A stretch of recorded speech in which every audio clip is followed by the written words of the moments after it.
Violet petals drift through glass. Yesterday's ghosts dancing past. Crystalline whispers in the void. Silver streaming stars destroyed.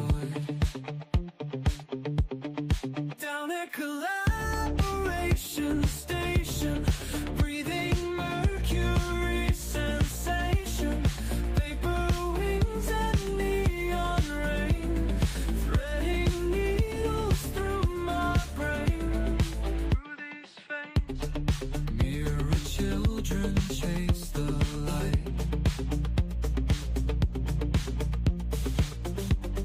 Drowning in electric night.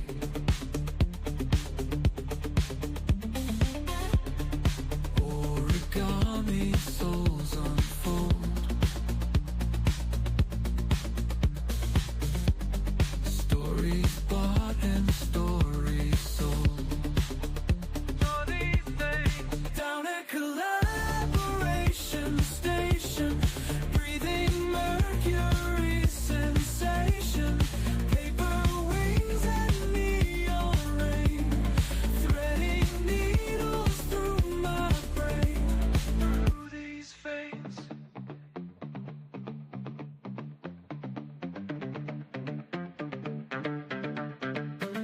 Kaleidoscope tears in azure rooms, butterfly wings on digital looms, paradise lost in pixelated blooms, while diamond children spin their tunes,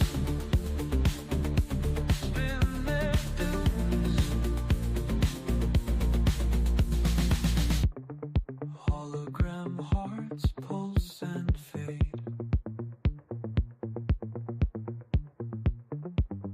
Through this masquerade parade.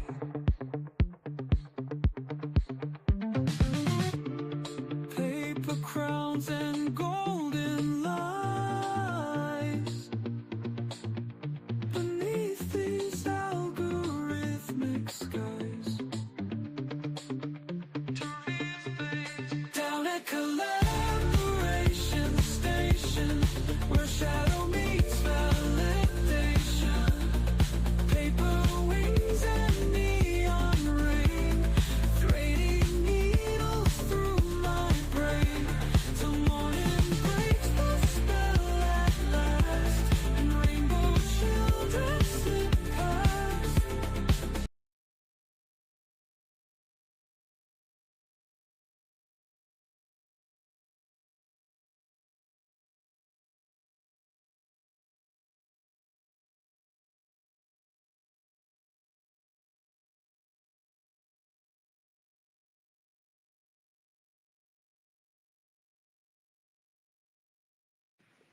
Hi there, gentlemen. How are you today? Hello, hello. I'm doing good. How are you doing? How are you doing, Christopher? Hey, Caroline. Oh, Christopher's hard at work. That's why I think he's doing the poll right now. But I'm going to do a formal introduction. Welcome to the Collaboration Stations. This is our Wednesday space, which is a welcome to X space, a perfect place for newcomers to X to bring your friends to welcome them, and then also share your wisdom as an experienced X creator. And today we have different themes for the episodes. And today's theme is all about spaces. So we'll be answering questions, providing tips, all that stuff. And then this is also always a ex-creator hangout. So you're welcome to come up and share anything that you've got going on. This is the spaces theme on today's episode, but we can take it in any direction. It's always an open forum. And I have my lovely co-host, Christopher Fryan, who is a digital artist and AI filmmaker. And then we have Rich Silver here, who is a digital artist, a traditional artist, incredible artist, and also content creator here on X, making some amazing AI content, and um, passionate about silver and precious metals. There we go. I know. I'm paying attention. And my name's Kate, and this is in my community collaboration station, just all about meeting other creators on X and finding cool accounts to mingle with.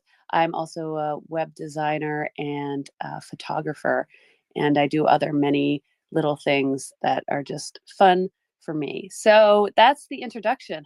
How'd I do, guys? You did amazing.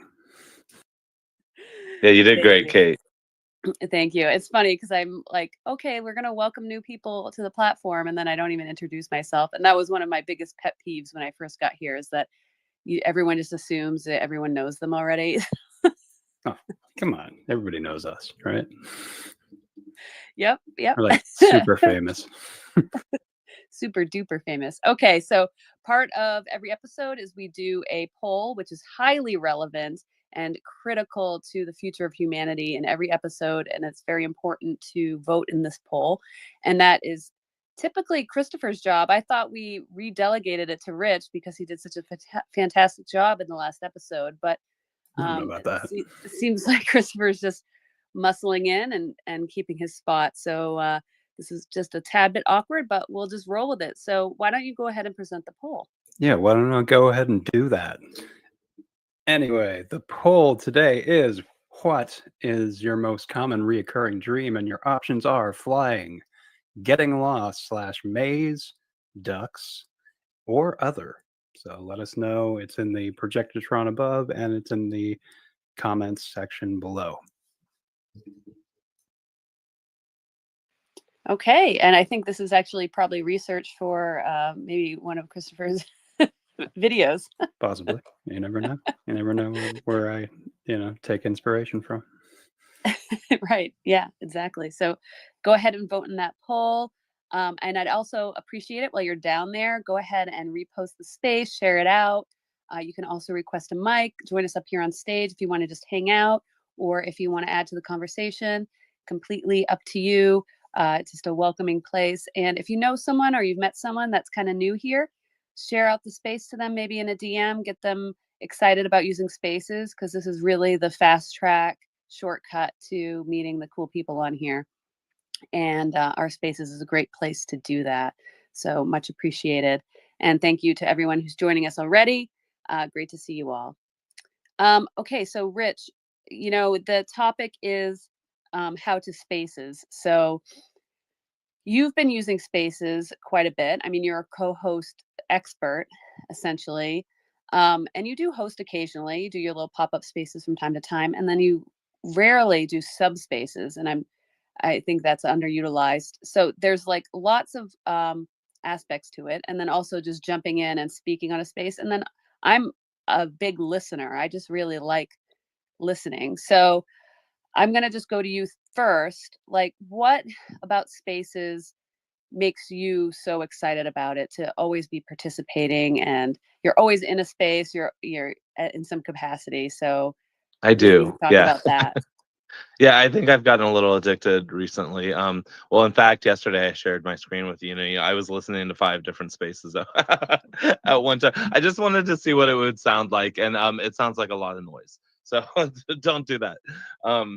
Yeah, I really enjoy spaces, just one at a time, and I like being able to kind of chill with the same people every day. I feel like I'm getting to know you guys. Like, I'm getting to know you, Kate, for sure, and Christopher for sure, Caroline, and all the regulars who come into our spaces. Chris down there, Stata, I've seen you around X for so long, and Modest Minor, Gary, you are in every single space. Like, you follow Kate around for some reason, we don't know why.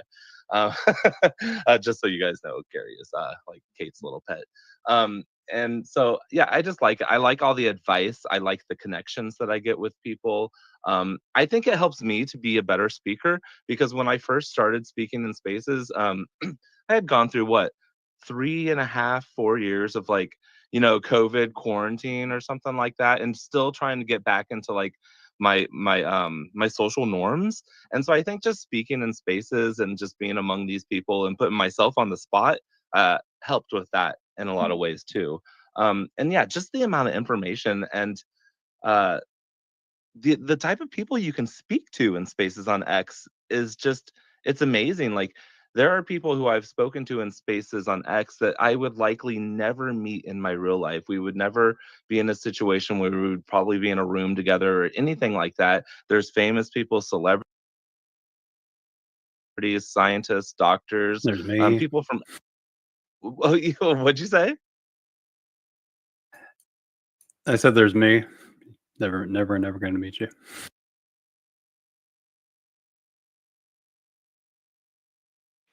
Why would you say that? Kidding. I'm kidding. Just playing around. Oh, that was just mean. Rich, you're muted.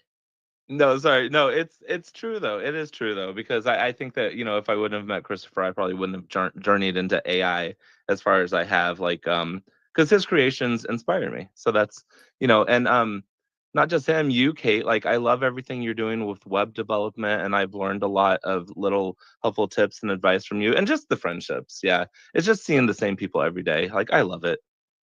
So I'm gonna end that here, right there. Sorry, I didn't mean Yeah, to, like, I feel that. slam all your momentum into the ground there. Sorry about that. It's okay. Yeah, you're very good at that. But yeah, it's all right.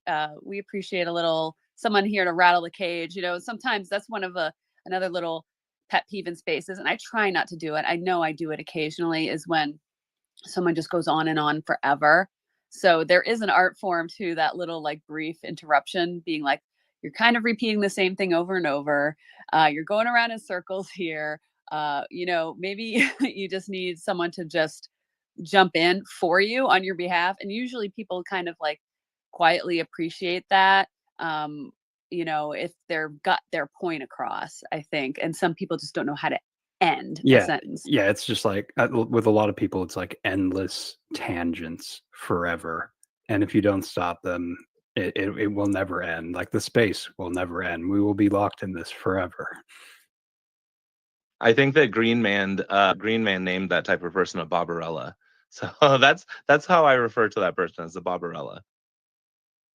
And it's easy to do, and we can all kind of be caught up in that. Especially, there's a few things, like if I get really excited about a topic, I just want to spew it all out, or I'm maybe nervous, and I think that's probably the more common reason for that, is like you're kind of nervous, or you haven't spoken to the people before, and you just kind of lose control of what you're saying. And another thing is if you have to wait a really long time and you've written down some notes and you've got like all these things you want to say and you don't know when you'll be able to speak again, that can be, where you want to just blurt out like 10 different points. But the best, I just do one point and say, oh, well, that was it. And if the host wants to have like a little back and forth conversation, I'll bring up a couple other points. And that's if I'm in the speaker role. When I'm the host, I just will spit out all my points until someone throws a hand up. That's how I operate in those different roles, which I think is a interesting thing to talk about too, is like that speaker role versus being a co-host versus being a host. Rich, you're very good at being all those things. Well, thank you. Yeah, I was going to mention, like, as far as like the conversation flows and everything like that, it can be hard when you are in a large space and there are a lot of speakers and the conversation is switching topics, like from one speaker to the next. And there's a lot of hands raised, and like you are the fourth or fifth person down in that line, and they are talking about something that resonates with you right there in the moment. And you have like I'm going to say it, some alpha advice or some information that like just has to be shared right there in that moment. Like, what do you do? Do you just interject? Do you speak up? Do you start emojiing and waving your hand? What do you do, Kate, in that situation? Like, you don't want to wait 5 speakers.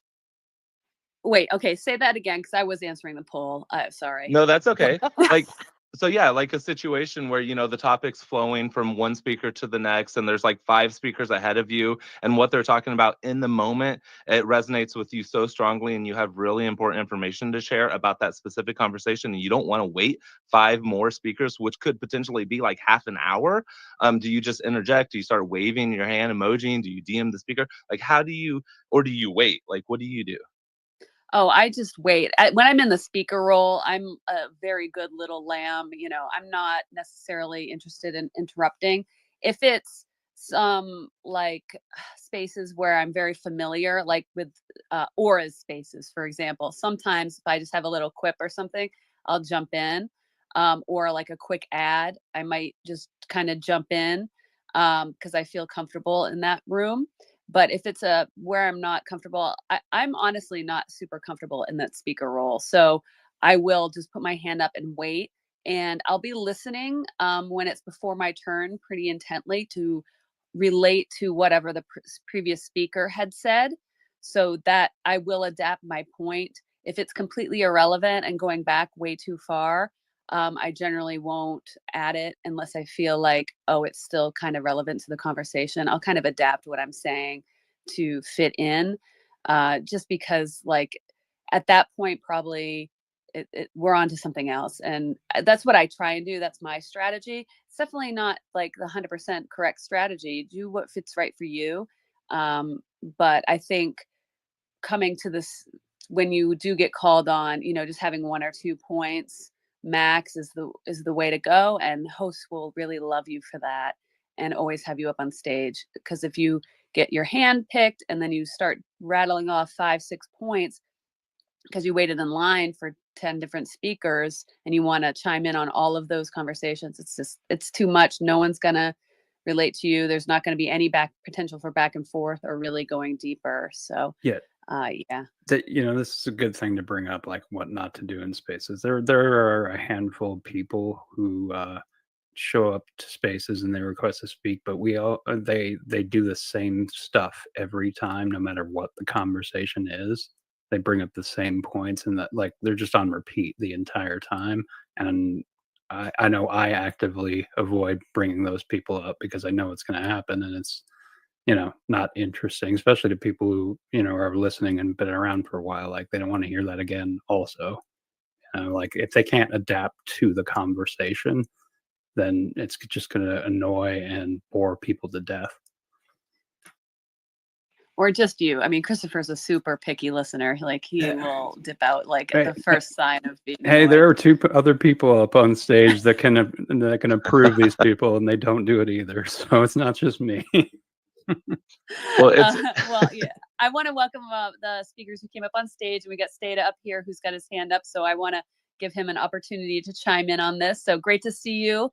Haven't seen you in a while, but how you doing? I'm around. My work has slowed, and I'm having to work more on that and less time in spaces. I was doing a space every day for over a year, a trivia space, and just jumping into everything. But now I'm kind of relaxed. But I'm still around on Tuesdays and Thursdays. I have regular scheduled stuff. But yeah, it's great to see everybody. I met Rich Silver, I think, in the first space that he spoke in. It was like a start speaking in spaces type of a space. I think. I mean, maybe not, Rich. I'm not. It sounds right. That sounds right. But we've known each other like 6-7 months now, and I love that about spaces too. You know what? You brought up 2 seconds ago. I think it was Christopher. Well, first of all, my waiting to answer that question, because I've been interested in saying something since like 3-4 questions ago, is a good example of what you were just discussing, I think, because I had to let it go. You have to sort of murder your darlings, right? In writer's terms, like, there's plenty of plot points or characters or little things you want in there, but your editor is ultimately going to strip them out, and that's good for the reader. And you just don't want to be boring. And you've watched like American Idol and X Factor and seen all those people who think they can sing. You have to be a really much better judge of how interesting you are. And then you brought up those people with their bags of tricks, right? These people who jump from space to space. I guess they're adulation seekers. I don't really know what to call them. They don't want to add to the conversation. They just want to hear their own voice and have people tell them how great they are or something. And they've got a couple of polished points that they want to use every time. It's total bullshit. So in an effort not to be whatsoever like that, and maybe keep that on your wall as a target that you think I fucking cannot be that, pardon my language, whether the thing you wanted to say 5 questions ago is still relevant, in an argument sometimes, or in a conversation, we're all guilty of doing this. I do it constantly. You are already trying to formulate a response while the other person is speaking. And that is, I had to recognize about myself that was a terrible thing for me to be doing. I'm still absolutely nowhere near resolving it. But as long as I stay cognizant of it, I get better. But you don't want to be doing this. It's really unfair to them. They're making a point, unless they're idiots and you've already you've already figured out what they're saying, like you may have done with what I'm saying right now.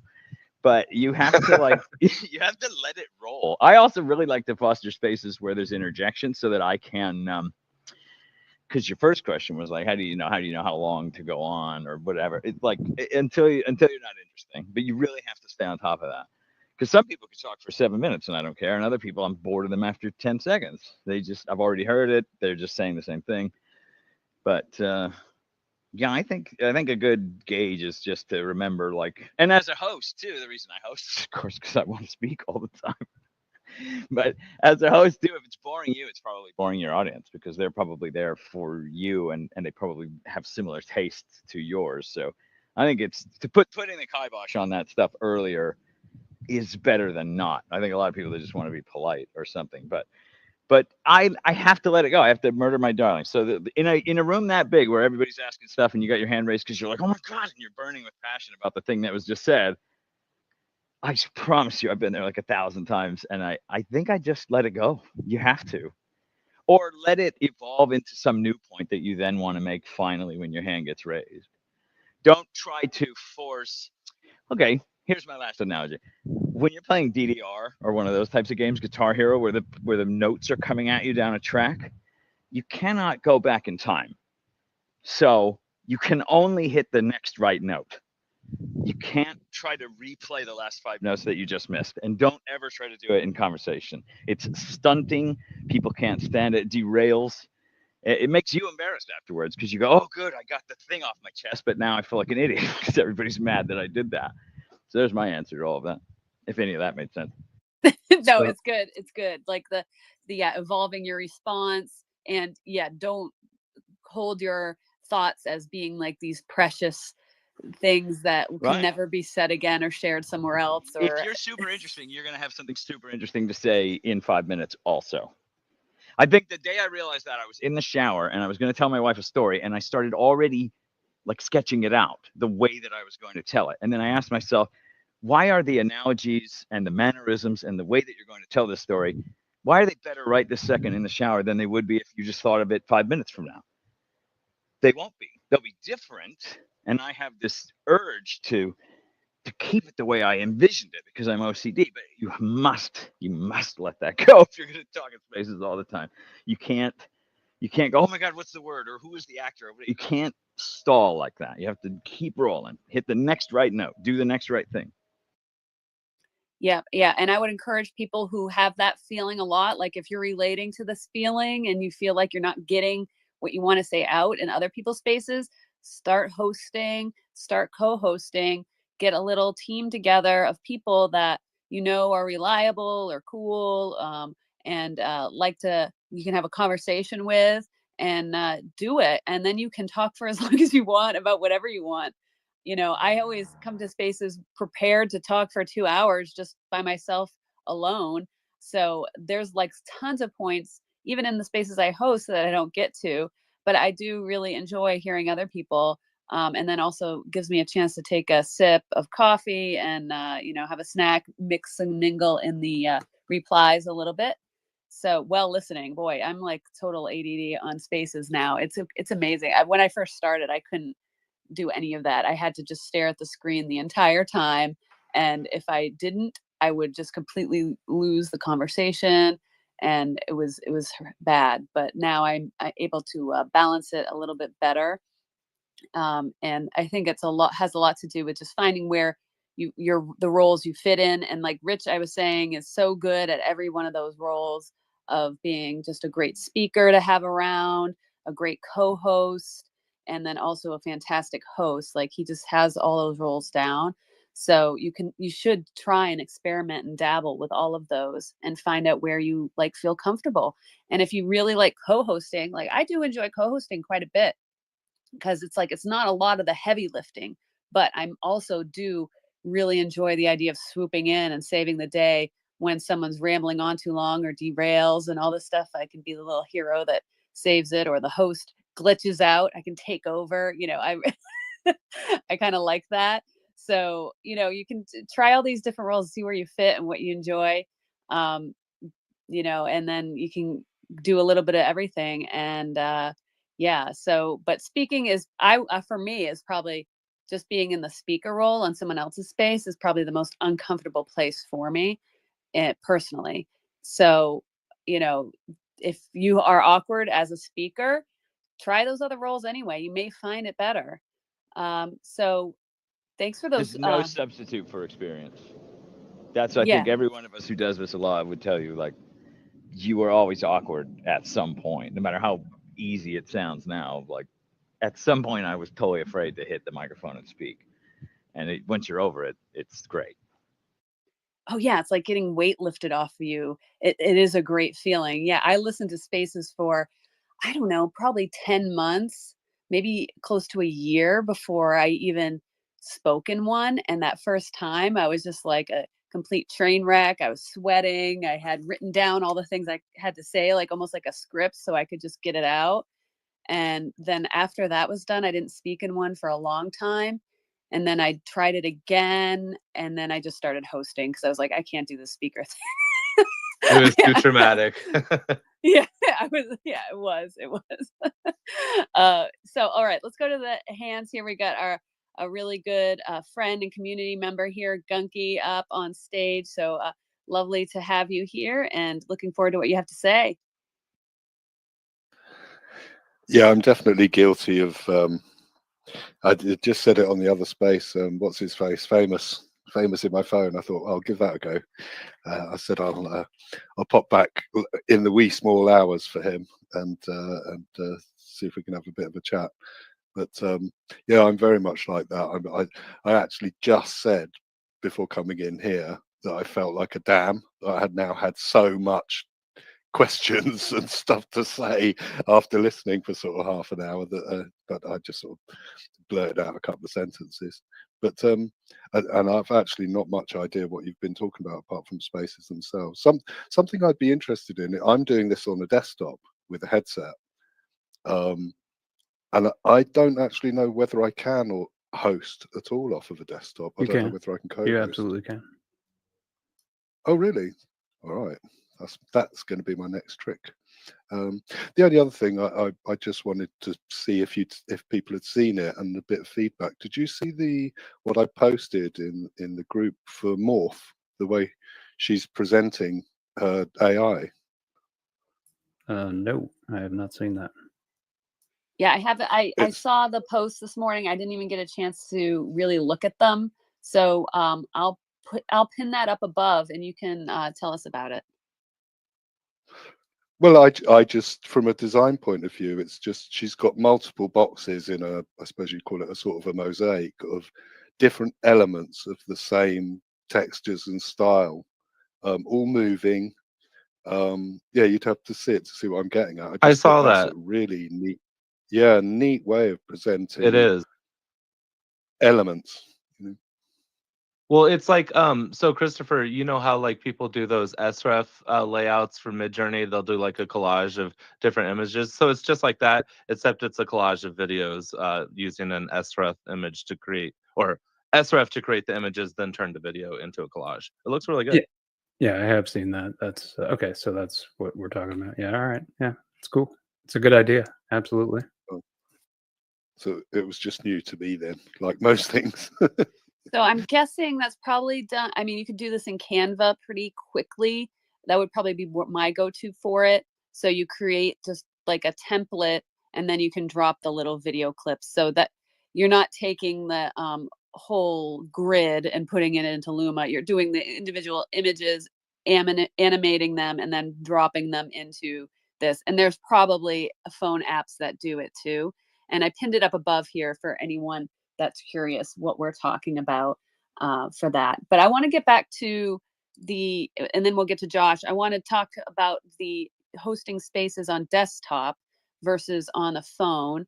And that can be critical to the decisions that you make. So depending on what kind of space you are hosting, because there are certain glitches with desktop that don't happen on the phone. So spaces work best on the iPhone, period. So if you have an iPhone in your possession or near you or accessible to you, use that to host your spaces on, and your life will be just fine.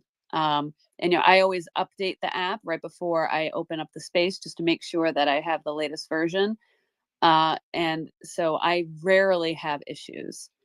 The only issues I do potentially have with that is if I have Wi-Fi on, and then it somehow switches from Wi-Fi to cellular. Typically, I shut my Wi-Fi off, so I'm just on cellular. But I don't tend to have those kind of glitches because I'm not walking around. But if you're one of those people who's like walking around, driving in your car, going from a place to a place while you're hosting a space, which is like a whole next level thing that I can't handle. That's like another ADD level that I can't unlock. Then think about either just turning off Wi-Fi while you're hosting the space so you can just stay on that cellular signal if you're in a good area, or just sitting put with that Wi-Fi.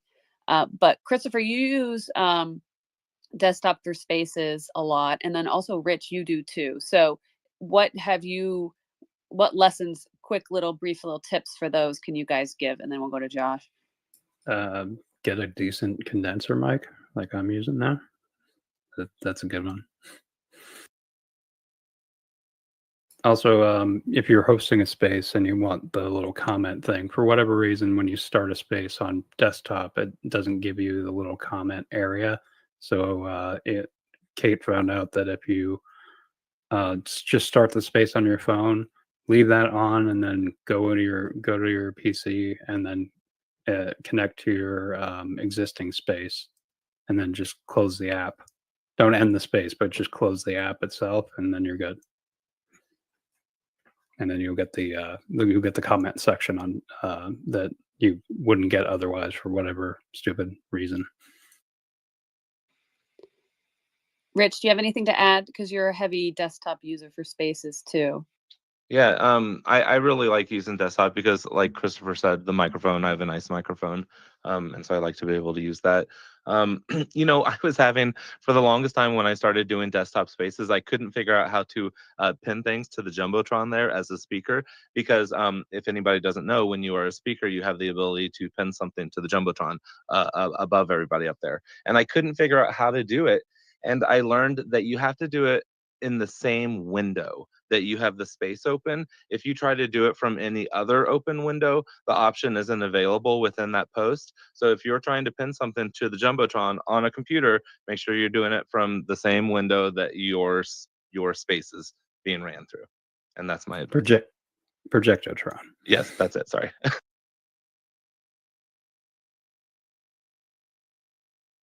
Okay, yeah. So there's Well, all these little oh. like fidgety little functions.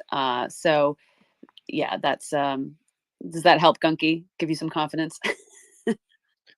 Well, I mean, what I'd like, if someone can do it, can happen anytime, any day. Just a couple of people to just have a practice space, just to sort of see what I'm clicking, this, that, and the other, and sort of walk through it. Because, sorry, excuse me. Yeah, I mean, I'm on the desktop because everything I do is on the desktop, and so to add another layer to it, I don't. If I can do it on a desktop, I'll do it on a desktop. That's how I am. I am very old. I like doing it from a desktop because not only because of the microphone, because I get to snoop people's profiles while I'm chatting with you, which I think people appreciate. Like, especially if you are a space host and if it's a space about like growing your account or something like that, then you need the ability to be able to look at their profile, what they're posting, to be able to give them advice So yeah, that's what I really like about doing it on my computer. Like I'll be in a space and I have like, 3 or 4 different X windows open and I'm browsing X, I'm chatting. Not always. A lot of times I'm like specifically listening to the space. And a lot of times I'll have a Word document open, so I'm actively taking notes from the space while it's happening. Depending on my role in the space. But yeah, I think doing it from desktop is very advantageous. Yeah, I'll share my setup here, but let's go ahead to Josh, who's had his hand up and patiently waiting. How you doing today? Hey, I'm good. It's totally fine. No rush. I was just gonna say, I have 2 points. Rich, holy crap! Thank you for saying that, because now I have a better understanding of how badly they're handling JWT tokens and session storage on X. Period. The fact that you can't utilize different windows while you're in the same application. That explains a lot, actually. There should be no reason like that this entire system isn't just web-based. You should be able to flawlessly go between both without an issue. Second, so Chris knows this, Nate down there, he knows this. I have been in a lot of spaces with them, both, and multiple other people. I think I need like a group or something. I can't host or co-host. It's kind of like driving somewhere with somebody, like not having your car to leave, like whenever you want. I don't know why. That's just it's just how I feel. Um, I like letting people speak out, like speak their thoughts on it and etc. But if something comes up in like real life, I have a real problem with the instant rug like thing, and I think that's partially to do with it. So I'm like, well, it's greater if I can keep it in someone else's court of responsibility to keep that space going, and then I have to go because of like whatever phone calls or other things in life. But yeah, it was something that popped up in my head, and I wonder if other people sort of struggle with that too, of like the responsibility that you do take on when you're hosting, not just like moderating your speakers, and but just the time commitment, the to dedicate, specifically allocate this time to other people. Uh, when obviously loads of other things are occurring in your life, at the same time. Like you said, those people driving around, like hosting spaces. I don't know how they do that. I don't think it's safe. But yeah, I was just curious if like other people felt the same way. So, okay, so I have a few tips on this. I mean, one is obviously to just schedule out that time, tell everybody that would be contacting you to, like I'll be locked down for this amount of time, whatever. The other one, and I use this a lot, and I think Kate and Rich also do, is that they don't have any lives outside of spaces, so that helps make that not a problem. Well, I know like you and Rich, like kids, right? Like I don't know Yeah. how Rich like sits at his dude. You have like a wireless mic. You just set everything up, and then you run around the house to take care of stuff like, while you're doing it. It's called and collect, man. Come on. I can't even like. I program, and I have to have a laptop so I can chase and type at the same time, right? Like, I just don't understand like how some people can manage, all of the other responsibilities you have at that moment. And I guess if you can set aside time specifically, and everyone knows, like if it's always when the kids are at school or something along those lines, then totally makes sense. But yeah, no, it's definitely a good recommendation, Chris. Yeah, I'll speak to this as how I kind of do it. Like the thing is with this, I can schedule it whenever I want. So I plan my day around it. And if it's not a time that's working for me, I'll move it and it's fine. Like there's no rules except for the ones I'm setting. So I could make this a 30-minute space. I could make this a 4-hour space. I keep it for 2 hours because I think that's like a nice little sweet spot because sometimes when it's an hour, the conversation's just finally getting rolling. And that's kind of when you start seeing people like dribble in that because I don't know, it just seems to be just the right time frame. And then when 2 hours rolls around, it's like, okay, I kind of like burn out from this. And yeah, so sometimes like if I can't make it, like life happens, I don't do the space, like it's okay. Like it's, again, it's my own rules. So I'm going to just go by them. I do like to challenge myself to be like reliable and have a schedule and hopefully build an audience so that it's like, oh, okay, I know that Kate's going to be doing her space on Wednesday afternoons. And I enjoy just hanging out and listening and jumping in if I have an idea or whatever, so that that you can plan your Wednesday afternoon with that, or morning, depending what time zone you're in. So like I like that idea of being dependable, but that way. But there's been a few times when I haven't been able to do it on Wednesday, so I've canceled it, or I do offer it to Rich or Christopher if they want to host it without me, to do that as well. So having a few good people around is fine. And then we do the pop-up spaces from time to time where just throw it up and go for as long as we want to. And when Rich gets his, Thai food delivered, then we shut the space down. I That's wish. exactly what I do too. Like if I have a space at all, it's like midnight.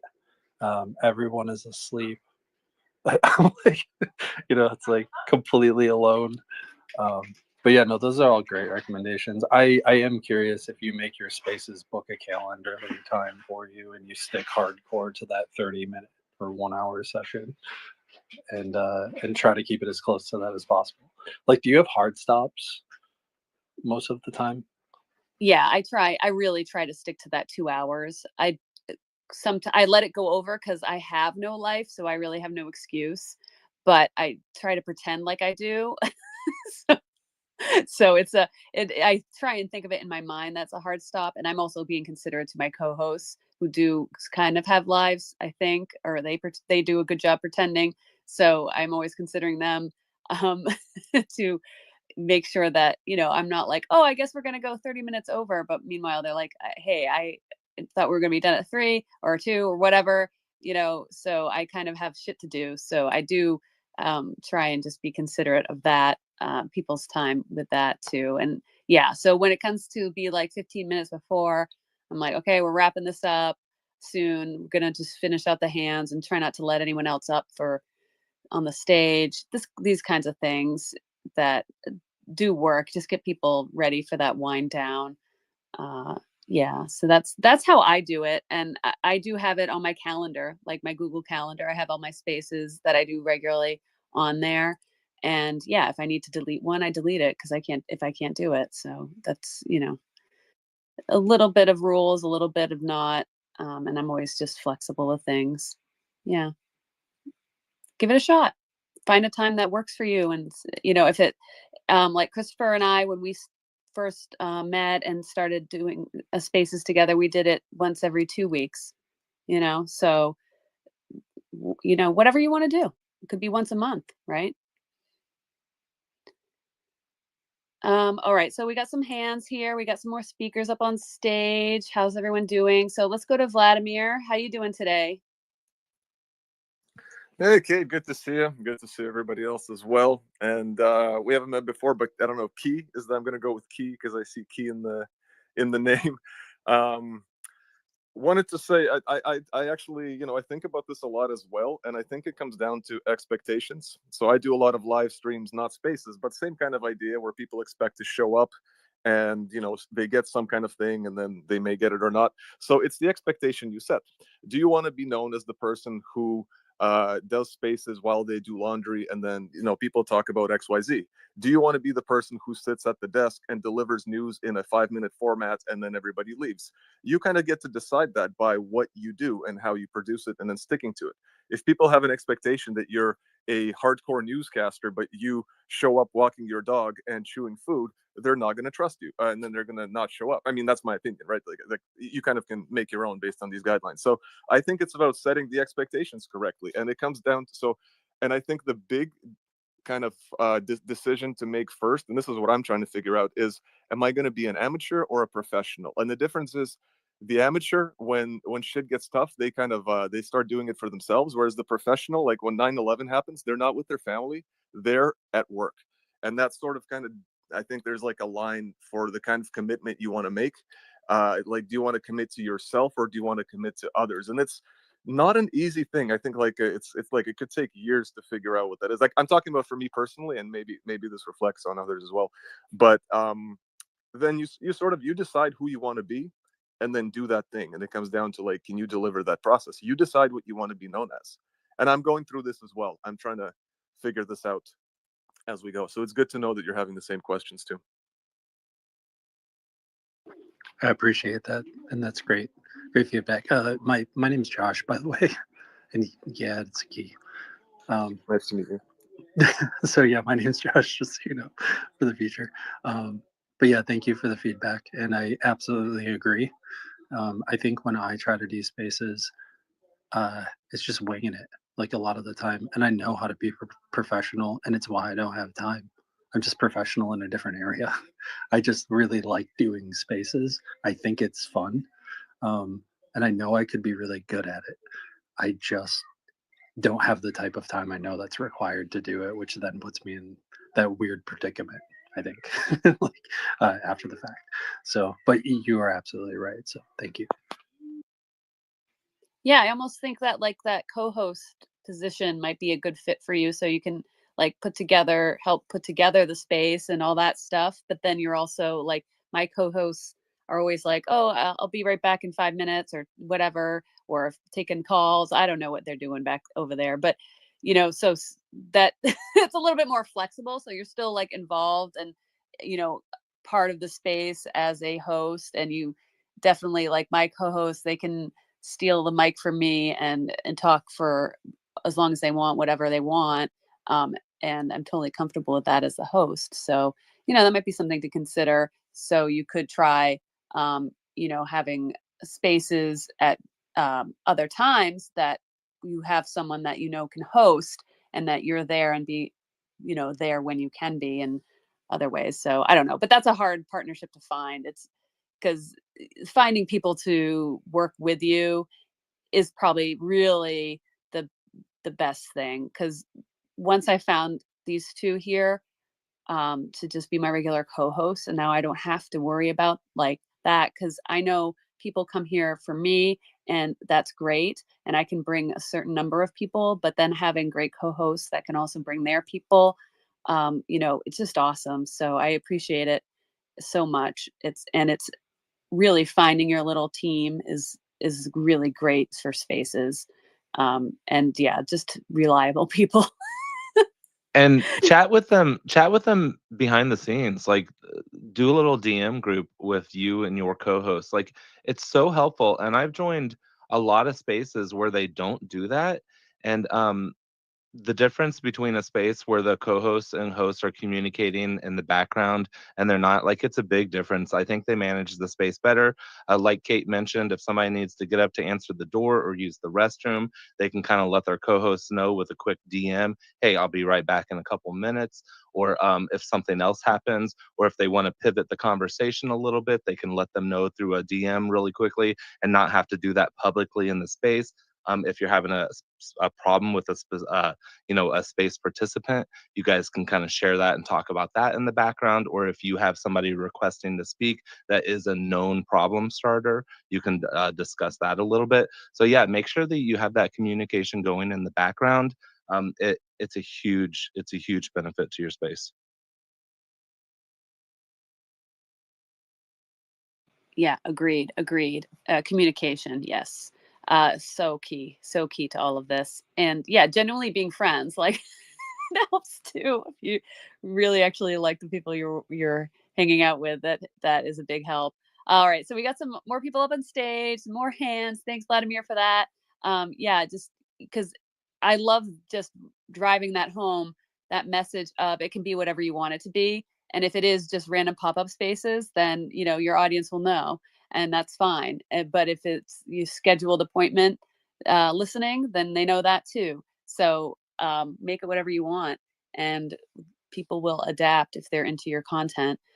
So let's continue around to the hands here. I think Gunky was next, followed by Andy, and then Edward Lynn, who's back joining us. So that's great to see you. I think that's the order. Please let me know if I got that wrong. But Gunky, go ahead.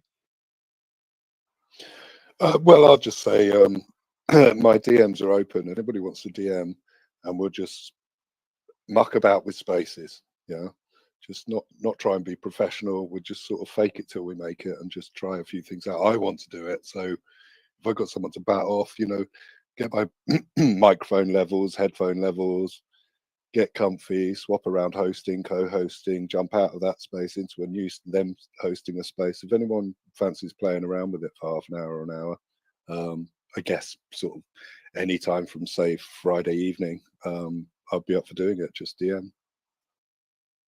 Yeah, very cool. This is the place to meet other people that are interested in doing this. So if you're in this space right now, you're probably like kind of curious about spaces. And Gunky is a great speaker. He always has fantastic questions. Like I feel like I could be on stage with just me and Gunky and be able to have a conversation at least. And that's the bare minimum that you want to look for in someone to host spaces with. And that's probably going to be the first couple spaces. Now you've got the built-in community here of people and we're hopefully following each other so that we get that notification that you're hosting a space and we'll jump in if we can. But, the reality is the first spaces may only have you two up on stage alone or just a few people maybe trickle in. So keep that in mind, however long you want to go for, and then understanding that that person that you are co-hosting with, you can at least have a conversation for that amount of time just between the two of you. And Gunky is definitely someone I feel like I could do that with, no problem. And yeah, getting in there and testing, making sure the mics are working, your systems are set up right, any glitches, you know how to troubleshoot those in the moment, that kind of stuff. Definitely recommended that. So hit up Gunky if you're interested. Anyone out there, and also Gunky, you can always hit up any of us. And if you are thinking about a space and all that, we can make sure that we're available, or at least jump in if we can to help you and any way we can. And that's what we do here in the community. So good luck with that. I hope you get that going because you've been talking about it for a while. Well, and you can post it into if you haven't already, post it into the community. Gunky, post that you're looking for a co-host for a space, or just post what you're looking for.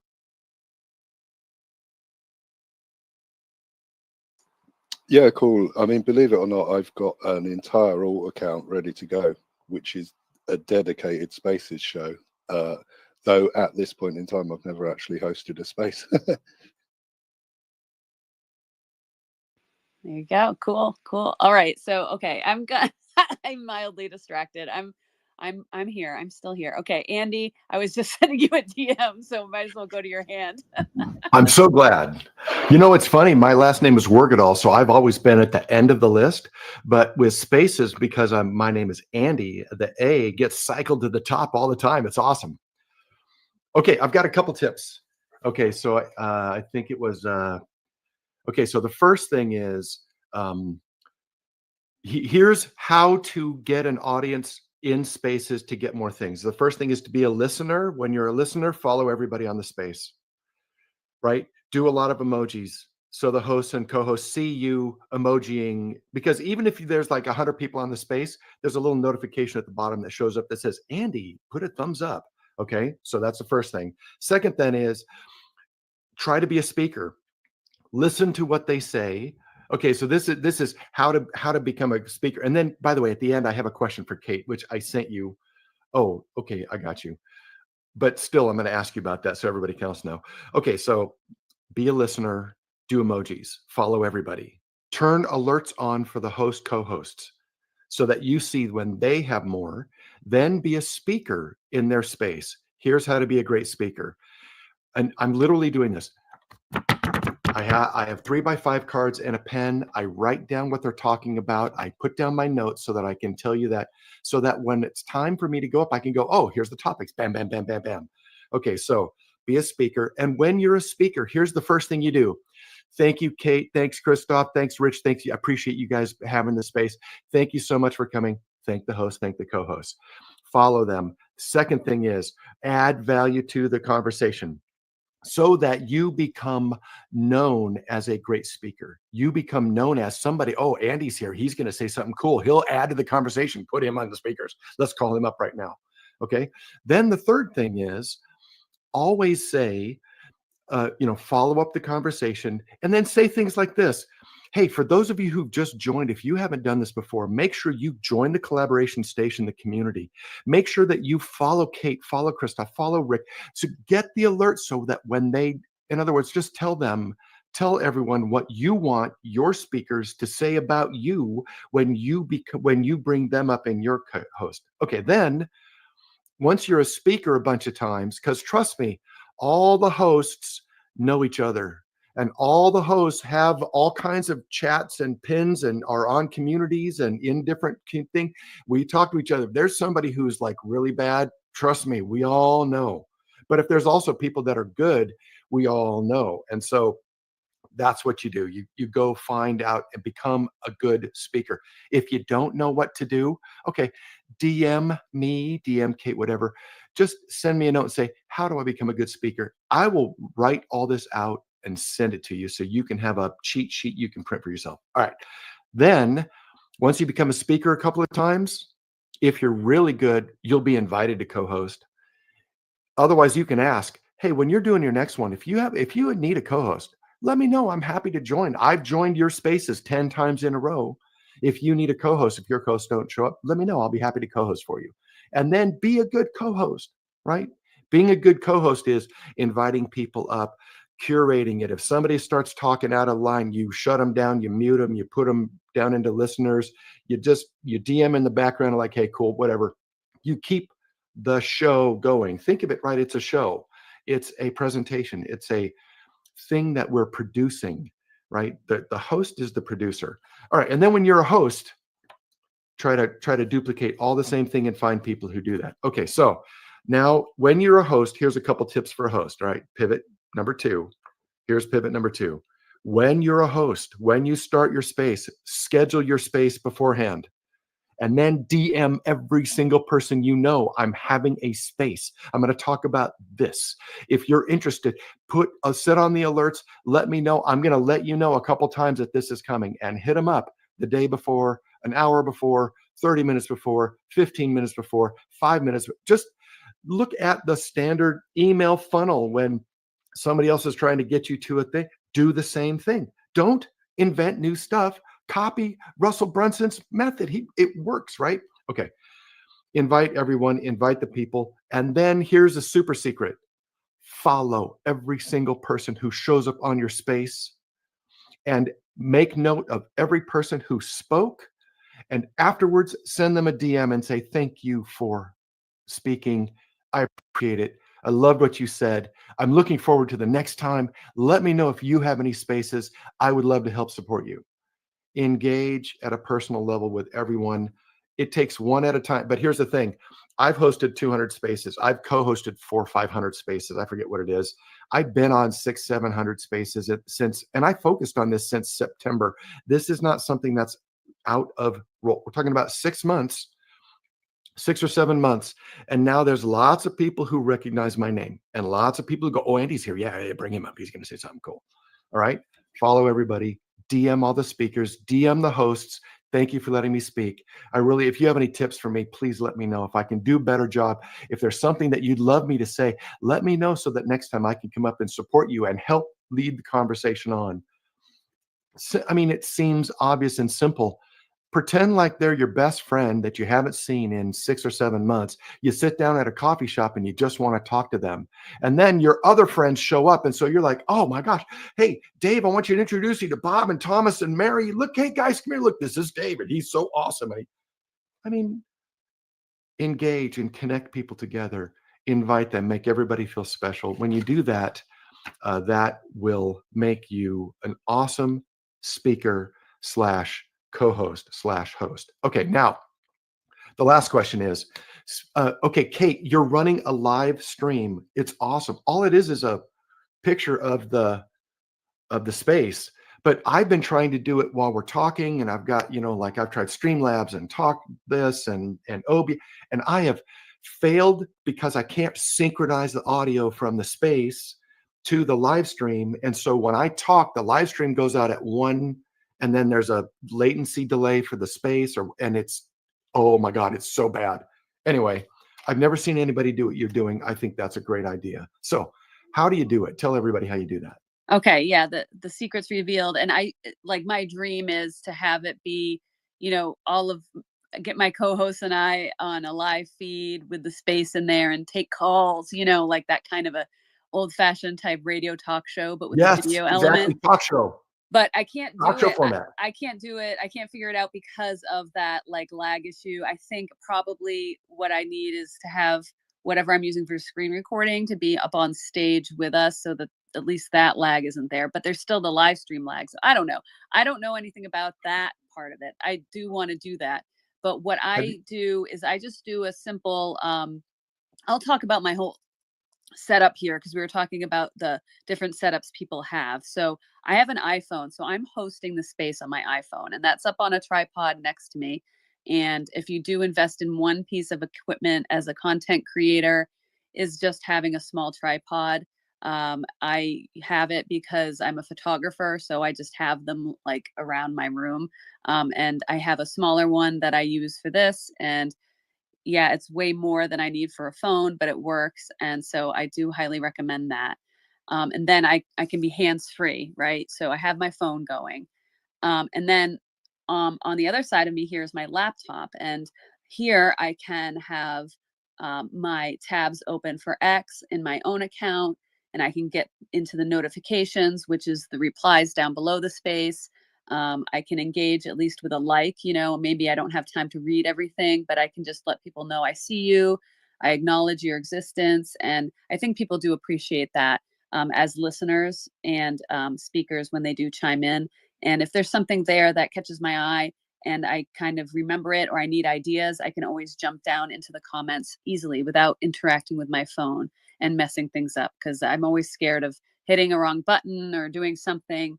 The only thing I use my phone for is reposting the space and sending out maybe a DM or something. And the with the space, where you can do share the space out. And what else do I do with it? Oh, pinning things because it's just very easy to pin things up above from the phone. Like Rich said, there was that little weird glitch with the desktop. So with that, I also have StreamYard running. So I have another tab with StreamYard running. And with that, I have it connected to Facebook, YouTube, and X to multi-stream to all those platforms. And all it is I'm screen recording in a incognito tab.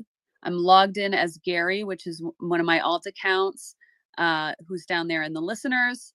I'm logged in with him on the incognito tab. I'm screen sharing. So I just condense the screen down to, a mobile width on that window and screen share it as a vertical format and start the stream. So, it's like the most basic version of that possible. And I started doing that because I did want to record my spaces and have those. So I have the video recording, but most importantly, the audio. So I can repurpose these as podcasts and stuff very easily because I have it instantly after the space is done. And then also with that, I'm also just doing that. So I might as well live stream it because why not? It might bring people in. And I'm always trying to reach people because the reach with spaces is difficult. With the community, it helps. The alert goes out to community members, but not everyone's going to see every post. Not everyone's going to get the notification. Not everyone is paying attention at that exact right moment when they're scrolling the feed to see my post this morning, et cetera, et cetera. So I'm all about just getting it out as to many people as I possibly can in that moment. And some people will get that live stream in their feed, or they will get that notification that I'm live versus that I'm hosting a space, or see it when they're on their desktop. It comes up in the corner because the live streams are up above the spaces. So even on my own, here on my own computer screen, I'm seeing my live stream, but I'm not seeing my space. That might be because it's my account. But so there's these little like things that I don't know if it works to bring people over. It might. I think it does a little bit. And then some people might just want to watch it on TV, have the audio through their TV, and while they can be on their phone. I don't know. Like, so I'm just trying to solve a bunch of problems that I don't know if they even exist or not, but it seems to be working. And yeah, so that's the big secret for how I do it. Did that help, Andy? Yeah, yes. So first of all, thank you very much. That's awesome. I super appreciate all of that information. Um, which one of those do you record? So I'm Do you record it recording. from StreamYard, or do you record it from YouTube or the live stream, or So which yeah, one? StreamYard is doing the live broadcast, and within that, it's already it's recording it for me. So I have it in a recording in StreamYard that I can download as a video recording, or I can download just the audio. So they make it very easy to do that. And then I also have it on. It's stored on my YouTube channel. So if I, for whatever reason, I need a backup for it, I have it because it's stored on YouTube because it's streaming there. It's also stored on X. I don't know how long the live streams stay on here, you know, so, and on Facebook as well. So, you know, it's just another little backup of things. Yeah, I love that. I can't even tell you that this solves half of my problem. And when I figure out, by the way, there's a software called Loopback that you can get from Mac or Windows that will supposedly take two audio sources and synchronize them.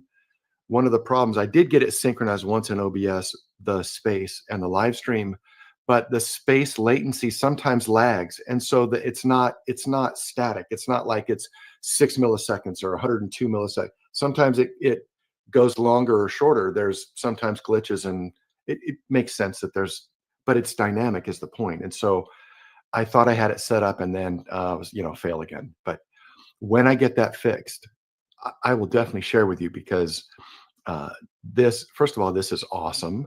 And I think what we're going to do, so we do a space so John and I do a space every day on AI, how to use AI in business at noon Pacific time. We created a AI in Biz Hour, the AI Biz Hour account. And what I'm going to do is I'm going to create a account for that. I'm going to live stream from that account to all those places, so that way that account has all of those things you just mentioned. So I from my heart, thank you. With all my heart, thank you very much for sharing. Yeah, glad it's helpful. I think it's just what I am doing is like the most hack way to do it. There's some real nerds in this space right now that might know a better way or a different way to do it and all this stuff. So, but for me, it's like I just want to be able, like, I had to do a quick thing right before the space started that I didn't know about. Like, I had to, like, 5 minutes, I had to go do something and then come back and get all this set up. Like, I was able to get all of it going in like, you know, a minute and a half, 2 minutes tops. You know, I like that. And it's a very simple kind of workflow. Whereas when you start throwing in all these different moving parts, then now it's becoming a little bit a bigger beast, which is fine. I just need to be prepared for that. So this is what I'm doing is just a little hack way to get started. If people want to try and do it, you know, just listen to the recording of the space. This will be also a podcast, and I will share the links down below for the podcast so you can re-listen to these spaces anytime. And I edit out all the ums and pauses and stuff, so they're much shorter. You'll be surprised how much of that there is. And I cut out like the beginning where there's nothing going on, and just make it so you can listen on the go wherever you're at. So that's how I do repurpose these spaces. So yeah, thanks, Andy. Some great questions there. And he does some amazing spaces like he was talking about, and the communities he's involved with are also really awesome, and they do lots of great spaces. So if you're into AI, you're into growing as an entrepreneur, all that fun stuff, great spaces always. You can follow Andy around for those. And I'm going to just go ahead around to the rest of the hands here. I've got everyone written down. I'm going to let Rich jump in real quick as co-host, and then we're going to go to Edward Lynn. Well, thank you very much, Kate. Yeah, I just want to say thank you, Andy. That was great information. Everything you shared, that was awesome. And yeah, we're definitely gonna have you back as a speaker anytime. Like, please come back to our spaces and share more info like that with us, because it was a pleasure. And then Kate, your live broadcast there. You know what I just realized is, like, like there's the live chat going on there. So I shared your live broadcast to the Purple Pill because it kind of offers another level of engagement for the audience. Like, because people are listening, and some people maybe don't feel comfortable speaking, but they want to be a little more engaged than just dropping a comment. So they can come over to the chat and they can live chat, and I'll keep that open, and I can chat with people, and maybe we can get that to grow in future spaces. So yeah, I love that you're doing this. Anyway, that's all I had. Yeah, sometimes I do jump in the chat because StreamYard, I can see the chat. Unfortunately, with X and the API or whatever, I can't reply to chat messages within StreamYard. So I have to actually open the stream in my browser and everything, which kind of like it gets a little overwhelming for my laptop anyway. So I don't always go in the chat, but I do see the messages. So sometimes when I see the messages, I do shout out the people in the chat. So I will see those. And there's people who watch on YouTube, which is incredible. If they, want to join us, you can. The link is pinned, and you just click on that link. It'll take you over to X right in here, and you can jump in the conversation with us because we are live. So anyone watching over there, you are welcome. And we are talking about X Spaces, which is the platform that you're seeing on the screen right now. And we are communicating, like we're on a big conference call. It's really cool. It's a lot of fun. So yeah, thanks for all of that and reminding me of that, Rich. A lot of moving parts. So we've got Edward Lynn back in the space. We met a week or so ago. So good to see you. How are you doing today? Okay, it's the best day of my life. Thank you for asking. And Rich, good to see you. Christopher, Andy, good information. Little Missy, Mr. Valamir, Carolyn, all of you beautiful people. I think we had 18 people here at one point, and we only have 7 people who put something in a purple pill. I think it's important that when we are holding spaces that we all participate. That's the reason why. So one of my motivations when I come to spaces is to make sure that I make the people who are hosting or co-hosting comfortable by at least participating, if even I'm in listener mode or I'm on the speakers panel.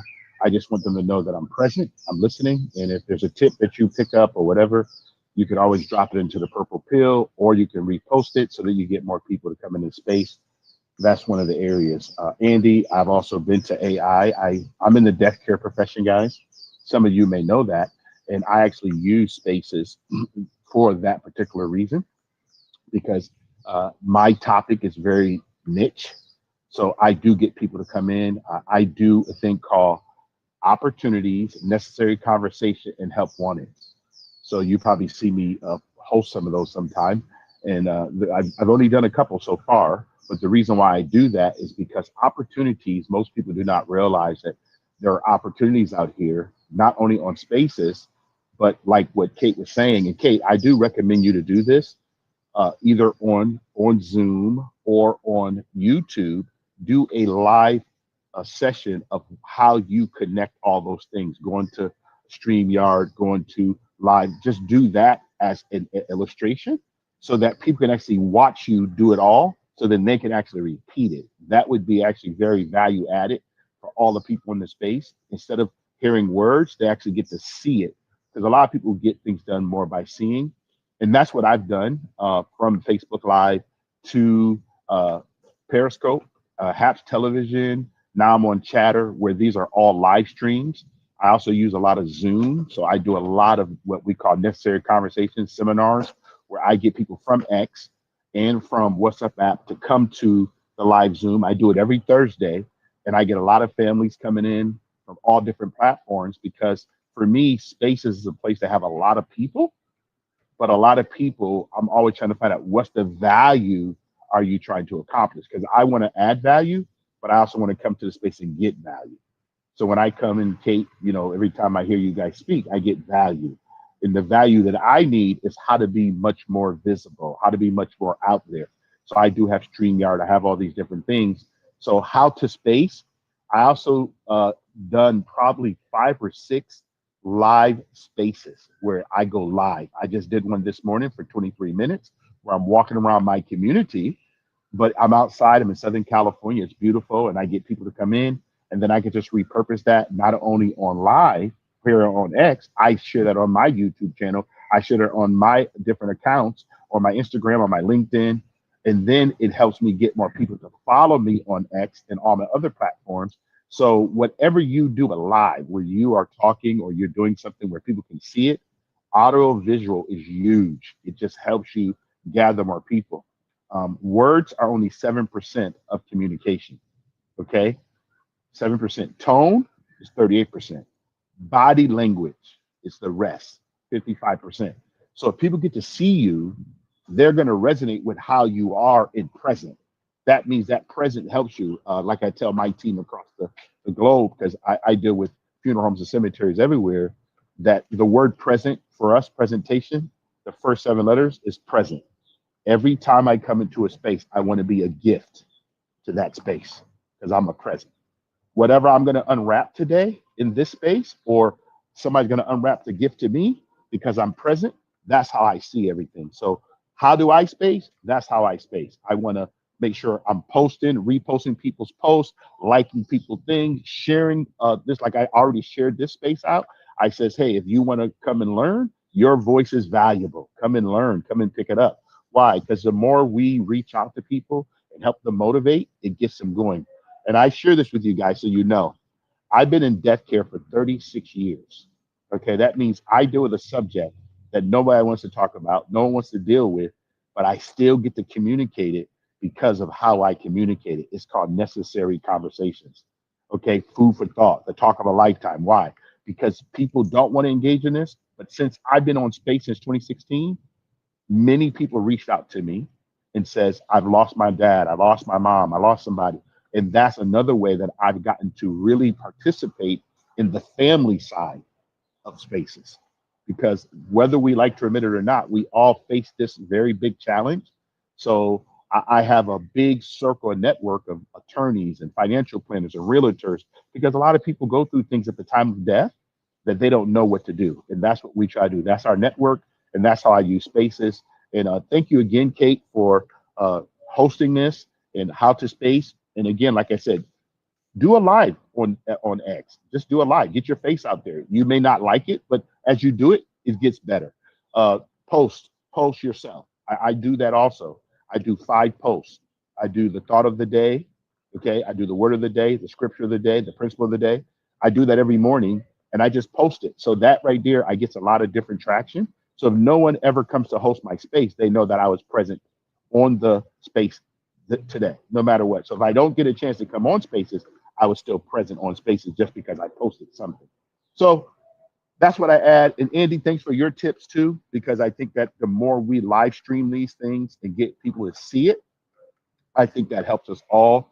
And like I said, Kate, if you can put that together, that little 20, 15-minute, 20-minute Zoom to where you show people how to connect all these things. So that's a big value added to Grow the Spaces. And everybody, have a great day. Welcome to Beautiful Wednesday, and good morning, because I'm still in Southern California. Yeah, thank you for that. Excellent advice. I absolutely agree with all of it. Yes, tutorials, walkthroughs, screen shares. I'm like so into that. It's like, how much can I actually do? I want to do it all. And that is definitely one of them on my list. And I used to live stream a lot, and it does make those connections, those deeper connections. I would do spaces. I would do a space a week, and I was doing 2 live streams a week, kind of scheduled out, and building up like a audience that way. And it works. It really works. It's really effective. I miss it a little bit, but life kind of gets in the way a little bit of these things. So, because with live streaming, the thing is you need a little bit of a setup going on. Spaces is great because you can just like throw it up. I'm in my pajamas. I'm on my bed with my laptop here, super casual. Don't have to worry about like hair and everything. So I'm not, like I want to be authentic, but you guys don't want me that authentic on telling you right now. Well, Kate, you would get much more followers, Kate, because that'd be real life. You see, that's real life. So, to Yeah, me, it's I real think that's life. what people like. Exactly, they like authenticity. I think sometimes we Yeah. just do that. It's just funny. That's all. Yeah, no, I'm pretty casual with like how I present myself already. So, but I want to just agree with you 100%, and encourage other people that if you are thinking about doing this kind of thing, X is a great place to experiment with it, especially with the community and everything, because we'll be always positive and encouraging. And if you want, advice and criticism, or just recommendations that can help you, like we're always here to do that in a way to help you grow, instead of just these open-ended compliments saying, yeah, you're doing great, when actually, like, no, you could improve. Like, people here are suggesting things that I could do to make this better, and I really appreciate it. I will take those and do what I can with it, right? There's a lot of things I want to do that I don't necessarily can do, or I don't have time for, or I hope to in the future. Like, I definitely want to be live streaming more, and that's going to be happening in the future. I just can't do it right now.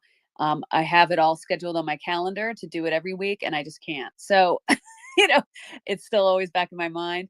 And I encourage people to push themselves to do that kind of thing. It's definitely easier for me in the summer because I'd like to be outside and do that kind of stuff. So I hope that's what I'm hoping to do. Great advice, all of it, fantastic, and incorporating, yeah, the visual with the spaces, because space is so powerful with the audio and the voice, but that other piece is that human connection of seeing someone's face, seeing how they act and move and everything. So yeah, great stuff. And we had little Miss Sparty Pants up here on stage. You had your hand up earlier, so I want to give you a chance to speak if you can. If not, I understand, because you were waiting a while. Oh, gone. All right, so never mind. Oh, back. Maybe there was a mic issue. So I'll give her a chance to cycle through. Okay, are you there, little Miss Smarty Pants? Did you get? I wanted to give you a chance to speak if you wanted it, because I saw your hand up earlier. Yeah, I came home, and as soon as I walked in the house, I rugged. It's like, so I just walked right back out. And I left and came right back in, and I was right on time. So, hello, everyone. I came because of Andy, because I love Andy. Andy is a very smart man, but he's more than just smart. He's generous with his knowledge. There's a lot of people who they'll charge you for every piece of knowledge that they have, which can be very annoying. I don't like those people, but Andy's not like that, and you can learn a lot from him. So I came because I saw him in your space, and I have to say, Kate, you have awesome taste in typography. Like, I love how your name looks. But I wanted to say that I co-host a lot of spaces, and I used to host spaces. I'm like an OG, like at work, with from hosting spaces like when no one else was hosting spaces. But one thing I find that drives me crazy about people who host spaces that I co-host, because I am that co-host. I will shut you down. I will mute you. I do DMs. I do all of that. I'll bring people up. I will say, hey, you only have 1 more minute. Like, I will set a timer on my phone. Like, I don't play. Um, but people who don't give you like an expectation of time, I have co-hosted for people and they want to go over 4 hours, and I'm thinking to myself, do you not have a life? Because we have lives, and they do this more than one time, and they think you want to keep co-hosting for them, and I'm just like, are you insane? Because like, it's a Saturday or it's a Friday night, and I have a family, like, or I just want to watch a movie or binge watch true crime, I don't know, but I don't want to be on spaces listening to people. um my son died, and um I got in a car accident last week, and we're talking about like happiness or something. And then they just come in and they kill the space. And I'm just like, I will mute them. I swear I will. I can't take it because it's just like single topic. But these people will go for like 4.5. One person went for 5 hours. I will leave as your co host. And I just want to know what you all think because if I was co hosting for you, because I have boundaries. I'm sorry. If I'm co-hosting for you, I think it's the host's job to set an expectation for how long the space is going to run, how many minutes each person um, can talk, because you do have people that are very loquacious, like I am right now because I took my Adderall. But so what would you all do in that, in those instances that I brought up? You're right. I would do that exact thing. I would get out as soon as humanly possible. Because, I mean, I'm all for having sympathy, but I don't, I would question the kind of audience that would stick around and listen to someone's misery train. Like it seems a little, what's the word I'm looking for here? Like, obscene. Yeah, obscene. Yeah, yeah. So I was in a group, still am. I mean, but we just haven't done spaces in a while where they would average around 4 hours, and it worked for me on occasion, and I was able to do it, but it was because of the timing. It was the morning. I'm kind of just doing kind of busy work on my computer, so I can half listen. So I was able to co-host in those scenarios, or just chime in as a speaker. But as far as doing that regularly, no, no way. And I don't expect that from anybody because, like, yeah, if someone did that to me, I would probably just have to leave. But I also, anyone that I talk to about potentially co-hosting for, I've kind of got to know, I think, in spaces a little bit. So I kind of know how they roll and what to expect. Are they getting to the point, or are they known for running 6-hour spaces? So in that way, I would be kind of upfront about it. If they are typical ones that do the occasional longer space, I'd be like, hey, I can do like 2 hours, so if you want to do that, I'll be there, and then I'm going to have to dip. Or I just set those expectations and those rules kind of up front, so that then they don't get upset that I had to dip out, and there's no like drama or anything. And yeah, so but I think I kind of, once you get into those modes, you get to meet and mingle with the people that are like that. Like, I'm pretty sure everyone here I would co-host for, because I know they're not going to go for 6 hours. I have a feeling anyway. Well, it's just so simple to ask beforehand, like to communicate that beforehand. Like you said, set the rules. And you know what? If you are asked to co-host the space for somebody and they haven't told you how long it's going to last, just ask them ahead of time. Be like, is this going to be hour space, 2 hour space? Like, what are you thinking? Do you care if I pop out after 2 hours? That's fine.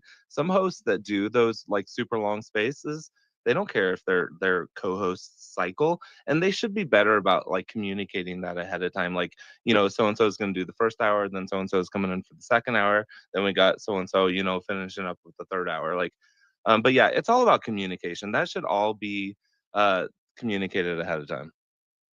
Or if there I is no agree. Thank you. or if there is no plan, just have say that too. Also,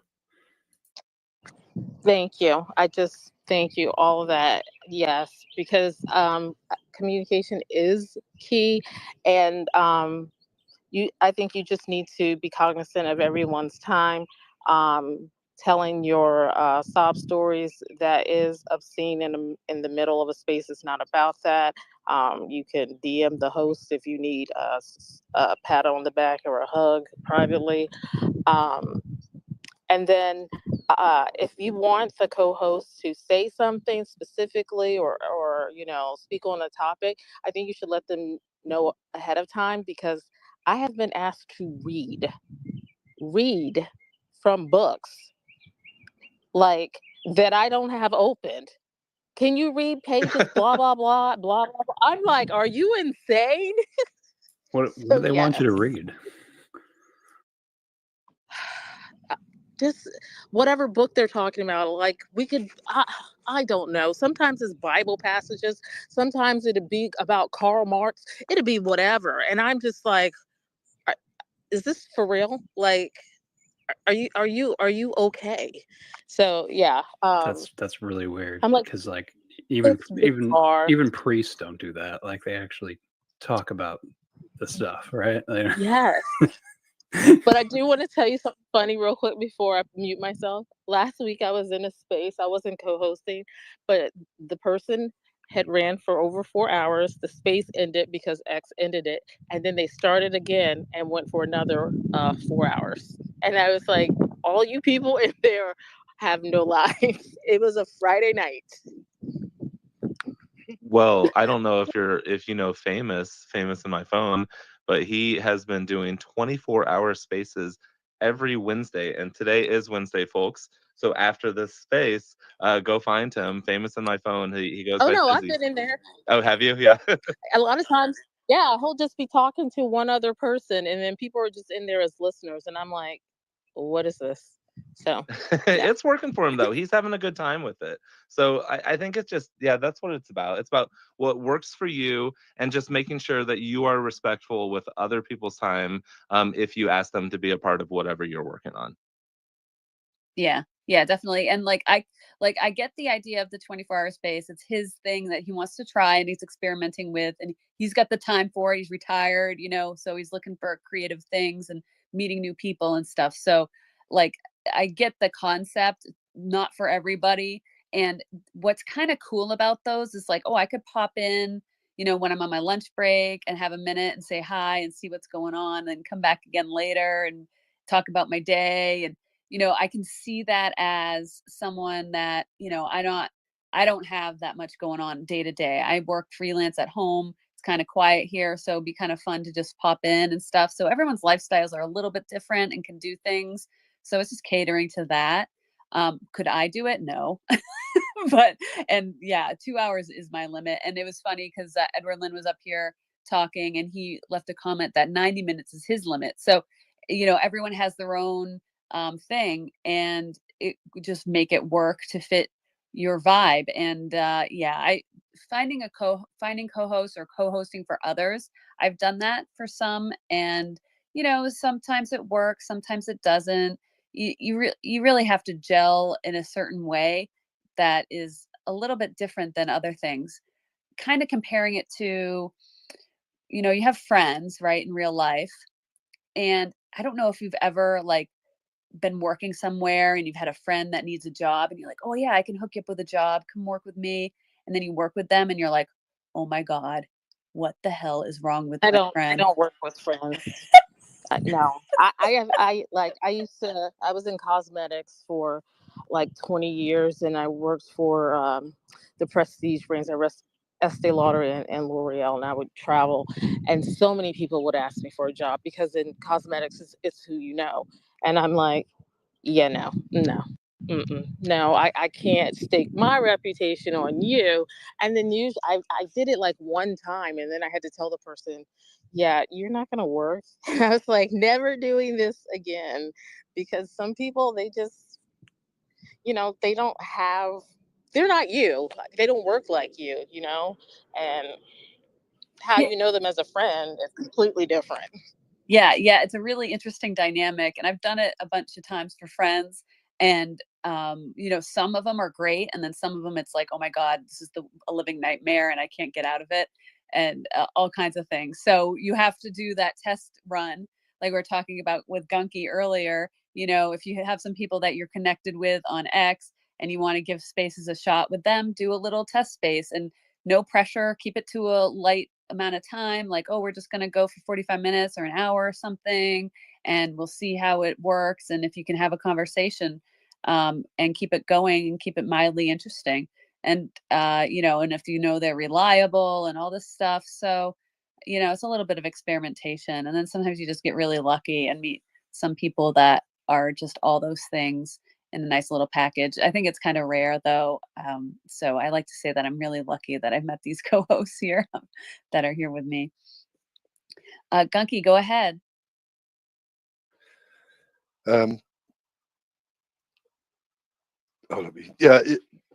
It's not exactly the same, but Spaces reminds me a bit of a long time ago. I used to sit in a place called Old Reading in West London.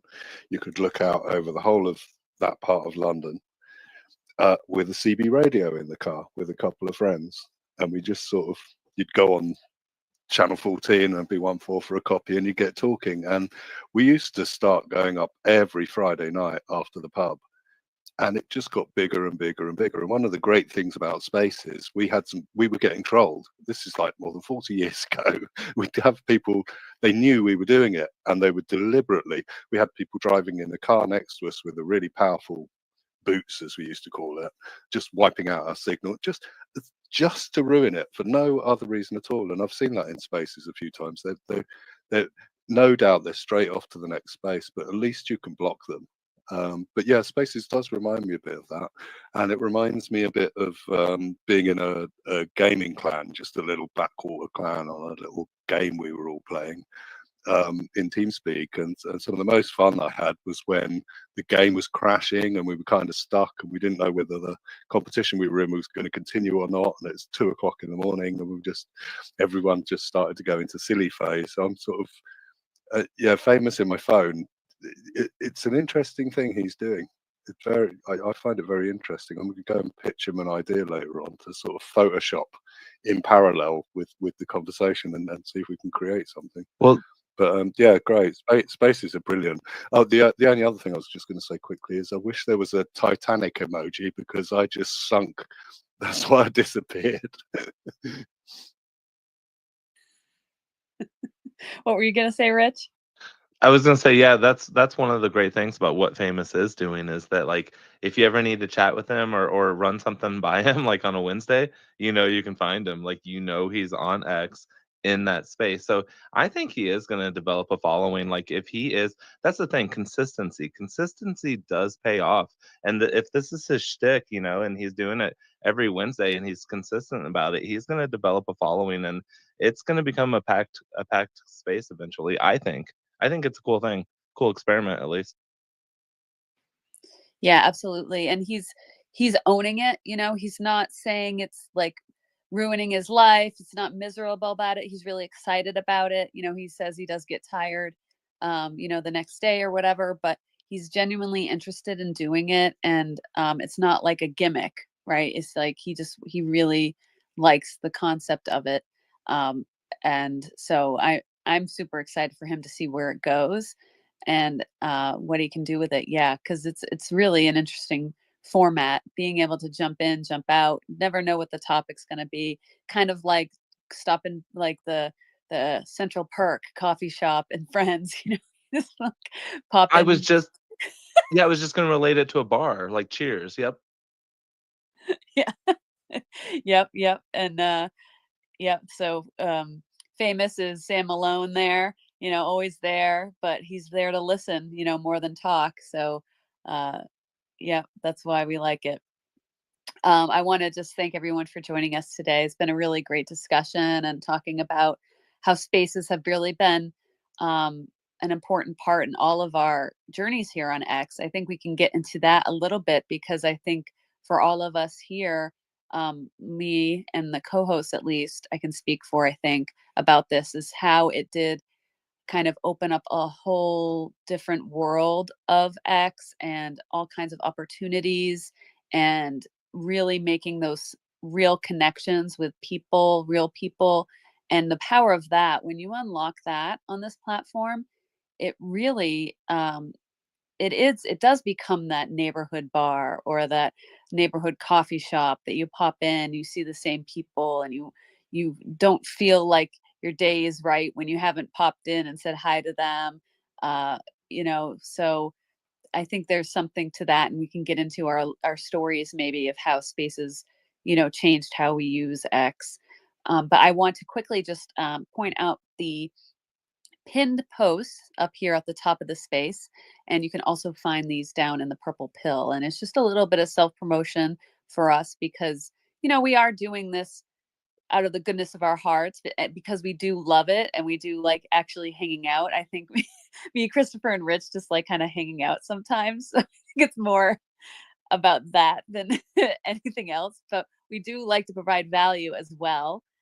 So to do that, I'm adding some extra features for the community, to kind of give some more for you guys, and then also some calls to action if you want to support us in other ways. So up above, I have pinned the links to where the replays are found as in podcast form. So I'm not saying you have to go there and listen to them. If you're already here in the space and you're already listening, that's fine. But there are maybe some episodes in there that you missed, or some other things that you might want to go back to. So you can listen to those on the go, anywhere, in your car, whatever, or just follow to get support, right? So we're trying with this to possibly reach people outside of X and bring them here, because this is kind of a unique feature of being able to have a live conversation and join in and then be part of a podcast. It's kind of a neat little novelty if you think about it. So visit those links if you use those platforms, whichever ones you prefer, or all of them. Follow, subscribe, give a rating, those kinds of things. On Spotify, you can leave a comment if you got something out of it. Leave that. Much appreciated. And then also we have our affiliated partners. So these are affiliate links to apps that we all use and can speak to as being very good, that you can try out with the free trials. I think they all have a free version as well. So there's no pressure to buy anything. But if you try them out and you're like, oh, this is actually useful to something I'm working on, then you can consider buying it, and we will get a percentage of that. And that's a way you can support what we do. So we have Luma Labs, which is AI video and image generation. Very cool stuff. We all love that. Opus Clip, which is really, if you're a video creator, you got to check out Opus Clip and use their demo. If you're doing long form content, you pop it in there and it makes short form videos out of and it uses AI and it does a fantastic job. It does it all. It puts captions. Like I had a live stream of me, my face in the corner, right? And doing a tutorial, and it automatically repositioned me so that my face is half of the screen and then the screen share is the other half of the screen. I don't know how it does it, but it did it. It's such a cool thing. So and it'll automatically pick out like important bits. You can even prompt it. It's really powerful. So if any of that sounds like interesting to you because you're creating long form content and you need to clip it up, who has time for that?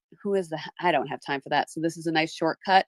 And then the other one is StreamYard, which is what I'm using to screen share, do live streams, to put the live stream out to multiple platforms, all that stuff. So appreciate it. If you are interested in any of those, just use those links. I also have pinned up above the space for Sunday. So I did fix the time. Thank you, Gunky. I had it set for 6 a.m. No. That would not happen. 6 p.m. on Sunday Eastern time. So you can RSVP for that one. I'm not sure of the topic yet. And then also a reminder to vote in the poll. So make sure you do that. And we'll discuss that at the end of the space, which will be coming up in about 20 minutes. Okay, thank you so much all for listening to that spiel. It's much appreciated. There's also lots more, and I'll talk about other things that you can do at the end of the space if you're interested. Now, getting into what I was thinking about as a question for us here up on stage is, what was it about? Okay, spaces. We maybe started as a listener, became active in spaces, and then how did it change how we use this platform? So Christopher, I don't know if you want to talk about your experience in spaces when you first started. Yeah, certainly. Like I would say before I did any kind of spaces, any kind of like traction I had was very, very minimal. Like it was only when I started jumping into spaces and actually talking that I think I found actual friends, and some of them are actually in the listeners still to this day right now. Got Josh and Nate there. Hello, guys. Yeah, so making real friends, I think this is the only way to do it. I mean, DM groups, you might get lucky with that. You know, a lot of them turn into like people selling stuff, but yeah, this is where I found real long-term friends and real networking opportunities. It's like the only way I found to like any kind of money that I made outside of this platform trying to do what I'm doing. A lot of that stemmed from spaces. So yeah, if you want to make headway, if you feel like your content alone isn't enough, or it's just not getting visibility, I mean, it's because no one cares. We talked about this last time. Like they care about you before they care about your content. And I've seen this a lot on YouTube recently. Been thinking about it. There's a bunch of guys that do like lore videos for the stories of certain video games. The one I think of is um, Skyrim, right? Like there's a lot of like secrets and cool stuff, and that content is everywhere out there, right? But I will specifically go to, there's this one guy on YouTube called Epic Nate, and I'm getting the same story. Like they're all saying the same story, but I go to him specifically because of his personality, because of his twist on things and his opinion on things. And if that's not there, if that's not present, your personality isn't present on any of that stuff, and it's just like uber professional, then there's nothing for them to hold on to. It's just the information, which you can get anywhere. So yeah, be thinking of that when you're putting together your content. You know, like what's something that they would only get from you, and they would only get your personality from you. Yeah, such great points. And that was really a tough one for me because I felt like people aren't getting my sense of humor. They're not getting my sensibility. They're not getting like the little winks I like to do in my content. They're not getting me. Like, what is it? And I knew all along it's because I'm, you know, it's my voice. It's my in person when you see my face, when I'm talking to you. That's when I get that all the things I say and do and the weird things and all this, that's when I get that little smile or like weird blink that people do when they're like, oh, I can't believe you just said that kind of stuff. Or like, I don't get it. And then that makes me laugh too. So I was like, okay, I can't do just the text thing. I have to do video. I have to do live stream. I have to do try spaces. Like I have to be able to connect with people on here because it just was not working. Text posts only, and you know, pictures and little videos of saying hi, how you doing today, this kind of stuff. It works, it does work, because people get to know you a little bit that way too. But this is the live interaction is a whole another level, and it really really changed things for me. Absolutely, 100%. And my favorite part of it is you don't know who is listening, right? There's a lot of these anonymous profile pics and names that you don't know. People can listen anonymously. Um, so you don't know who's there. And then you also have the opportunity to go up on stage and speak to some of the like most amazing people in like the tech industry and AI and all, name your niche that's active on here. It's so cool. You could just like get known as someone who speaks in spaces that hosts your own space. Then people kind of just vaguely know you. And then you were able to request the mic and get up on those stages and add your thoughts and get to know some of the most brilliant minds. It's really amazing. Such a cool, powerful feature for that. Like, where else would that ever happen unless you got somehow stuck in a cab with someone just randomly? So I'll never get sick of that novelty of the of X. And yeah, so let's go to Rich. Maybe you have some thoughts on how when you first started in spaces, or what drew you to it. Like, did you know, like, oh, I need to do this to make real connections, or was it something No, else? no, yeah, no, it wasn't that at all. It was just listening to, I think the first space that I started listening to actually was the artists on the chain space, and they're a really big community on X. I think they have like 200,000 members or something like that. And so their spaces when I first came onto the platform were really big, and there were a lot of really interesting artists just from all sorts of different areas, talking about like what they work on, sharing their creations and stuff like that. And I really wanted to talk about like the artwork that I had created, and I wanted to, step up and share that. And so I eventually got the guts, and I did it. I requested the mic. I went up there and I talked. And Bobby Bicker, she was the host, and she's so inviting, and like she's just like she's so easy to talk to. Like it doesn't matter if you've ever spoken in a space or not. Like she'll get it out of you. And so from that point, then I was kind of hooked, and I still had a lot of anxiety though. It took me a while to shake that anxiety, but eventually, spaces have become like an integral part of my experience on X. I'm just going to reiterate what both of you have said. It's where you meet people, it's where you make those genuine connections. It's a good way to grow your account. You have a lot of great opportunities to speak to interesting people that you normally wouldn't meet, and it's a really good way to engage in group learning. So yeah, I think that's just I love spaces. Yeah, so there we go. Yeah, that reminds me, another great thing besides just being like, oh, I can talk about how I use spaces and everything. You can also host spaces on things you want to know about that you don't know about. And people will show up and tell you what you need to know, which is a really cool aspect of these, which is a lot of fun. And that's how you can meet people too outside of your little group. Fantastic for expanding a network. And that's why I do it, because I'm kind of trapped in a little bubble on my timeline. Can't get out of it.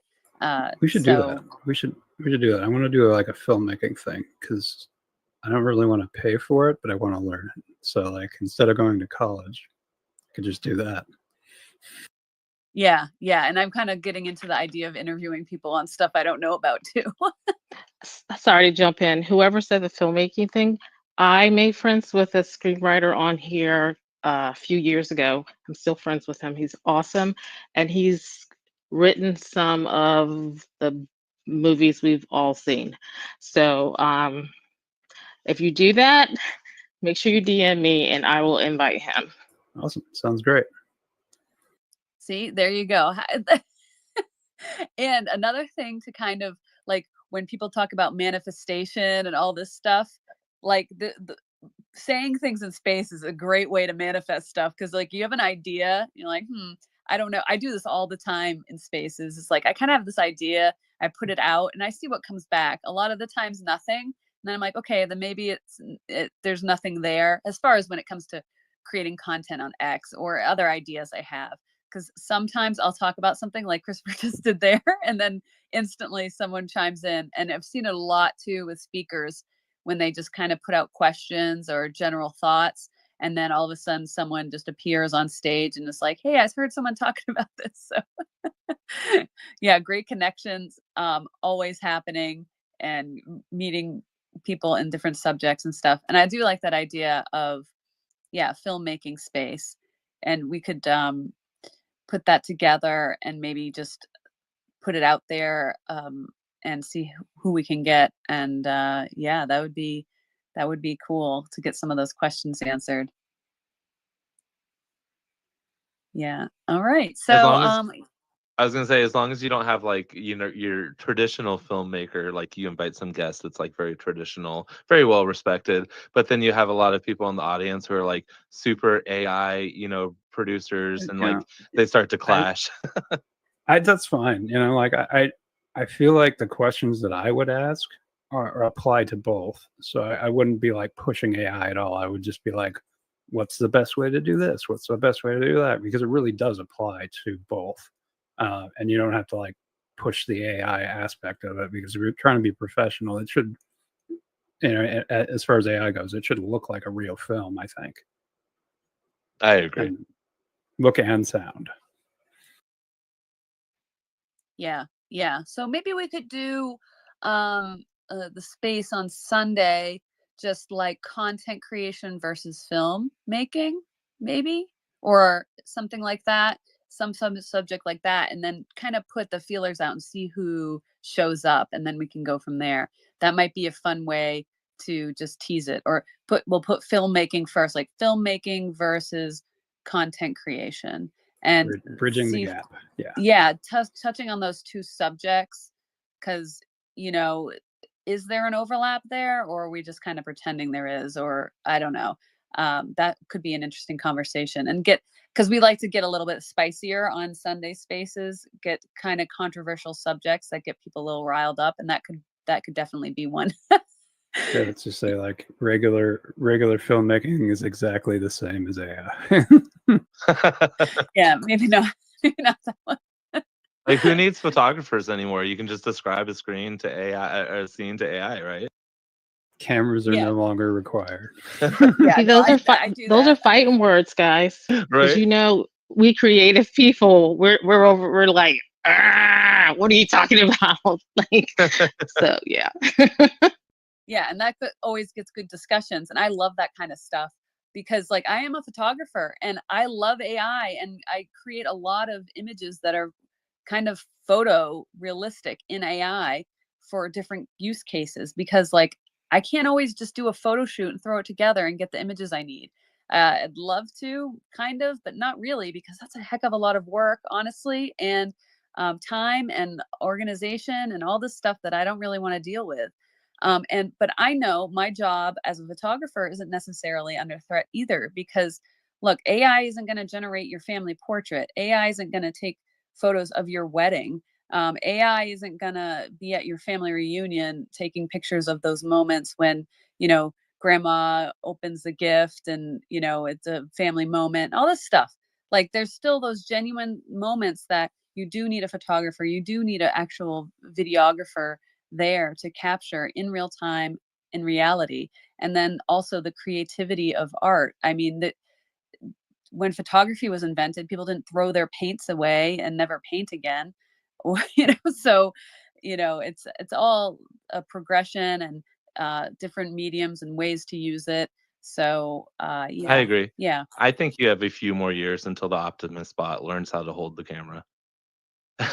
Yeah, I mean, most people with their phone, yeah, you can give it to a stranger and have them take your picture of your family, and it'll be, pretty good. So I know, I understand that. Exactly. Yeah, it's inevitable. Really. I don't think photography will ever go away. I mean, I really appreciate photography, and I think a lot of people do, especially like not just of people, but architecture, like the angles and all of that. Like it will never go away.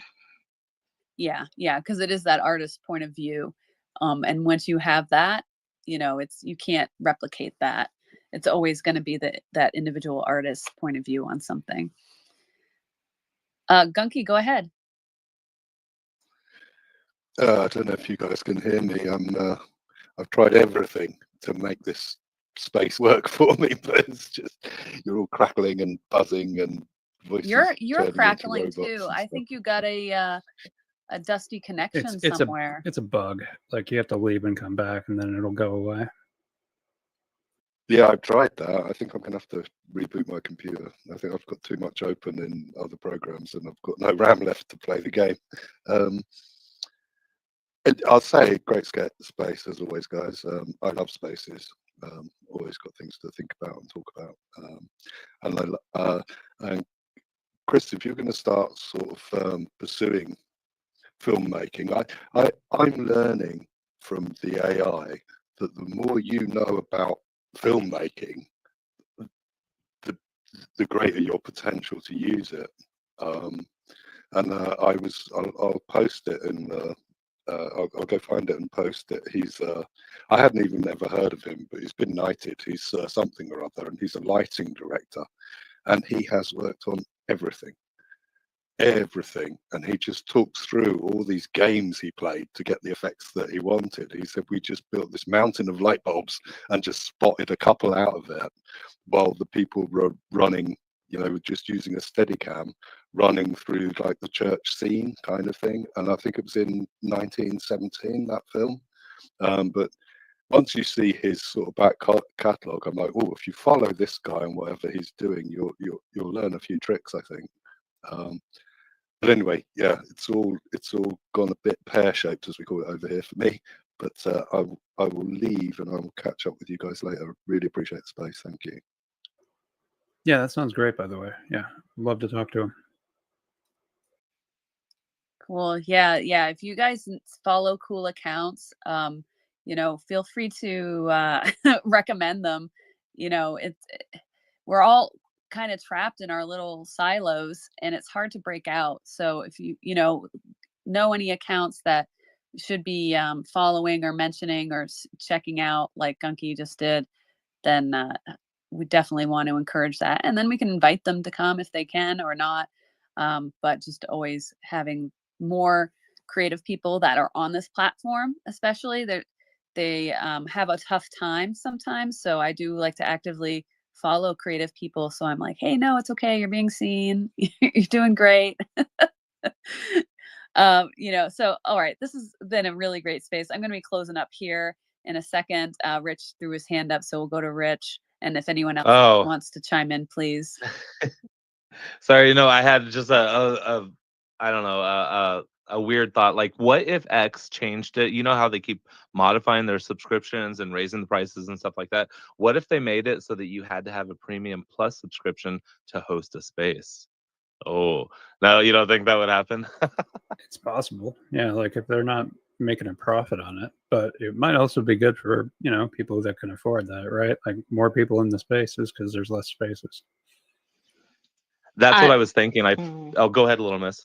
I don't like that. I just wrote an article today about the premium plus price going up because it just went up. Like a month ago, it went up to $30, and March it's going to be $50.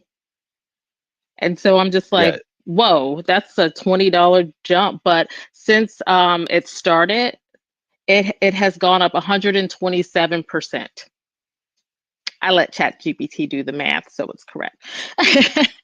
But yeah, that's a lot. I'm like, gosh, y'all are greedy because and I put it in there. I said, I can, because I'm monetized on other platforms. I'm like, I make more money on other platforms and I don't pay for them. And so I'm like, so this doesn't make any sense to me because people are breaking their necks to make $60. And I think that's insane. I'm not going to pay you 50 and then give it right back to you. That doesn't make sense to me. The math is bad math. Yeah, agreed. And I will encourage everyone to subscribe on the website. If you are on a subscription on your phone and you're getting these notifications that your subscription price is going up, you need to unsubscribe and subscribe on the web. I subscribed on the web monthly back in June. I've paid $16 a month since then. I just got my invoice to my inbox on the 23rd for $16 for Premium Plus. So I don't know what everyone else is getting or seeing. If I go to my settings right now and look at what it says like premium, whatever subscription, it says $40 a month there, but my actual invoice has never changed. So just make sure you're checking that. I get mine via email every time I pay. So, go into your subscription, wherever it is, and just make sure what it is you're actually paying matches up what you're seeing everyone go on about. So, yeah, I just want to get that little message out there. Yeah, I think it goes into effect next month. And I think that it's largely just X's. I think they're battling ChatGPT and rolling Grok into the X experience and making the X users pay for it to help in the battle. That's my personal opinion. But that's kind of why I thought about rolling spaces, being able to host spaces into the subscription, because for one, spaces do get a little bit watered down. There are a lot of spaces lately, and so that would kind of pack more of an audience into the spaces, and then to actually add a little more features to that $50 price tag if you're subscribing to from computer, from mobile, which, like Kate said, definitely subscribe to PC. Like, you're gonna save $120 a year annually. So yeah, and that's all I have to say about that. Sorry, Kate. No, it's all good. I was just going to say thank you. And it's $490 a year. That's how much it's going to be starting March 1st. So yeah, I don't like that. Yeah, no. I mean, for me, this is barely worth the $16 a month that I'm paying. Like, I think I get, last month I got like $14 for the whole month out of the monetization. So barely pay, not quite even paying. I was for it. thinking, I was thinking to myself, do you know how many people would drop Netflix or Hulu if they were $50 a month? If they were just like, you know what, we're going to be $50 a month. People were like, sorry, no thanks. Yeah, That's a good point. value is not adding up at all. It's becoming like a charity payment almost. All right, so I'm going to go ahead and close up the space now, but I do want to just point out my pinned post I put up here, which is I put out a few weeks ago, and just about the direction of the community. So if you're interested in the collaboration station and the spaces that we do and you're regular and all that fun stuff, you can go in there and see how you can be a more active member. And we talk about spaces. You know, we want to participate in the community and host a space in the community with that built-in audience. You know, like Gunky was saying, testing it out, making sure you're comfortable, you have an idea, concept, maybe a co-host already lined up, but if not, we're here to help you too if we're available. So, you know, come with your ideas. It can be a regular space. It could be just a one-off. I have this thing and I want to make sure I can reach some people because maybe your audience isn't active as being in the community. I don't know, you know, lots of ideas. And there's other things in there about going over to the Facebook group to actually connect and network with people. So you don't have to keep everything in DMs. You can post about projects, really collaborate, get some minds on things without having it being a public post on X or buried in the DM somewhere. Like for me, both of those things are not productive for me. So I like the idea of like being in a Facebook group and being able to communicate in there with the comments and all that. It's just a nicer type of place to do that. So that's brand new.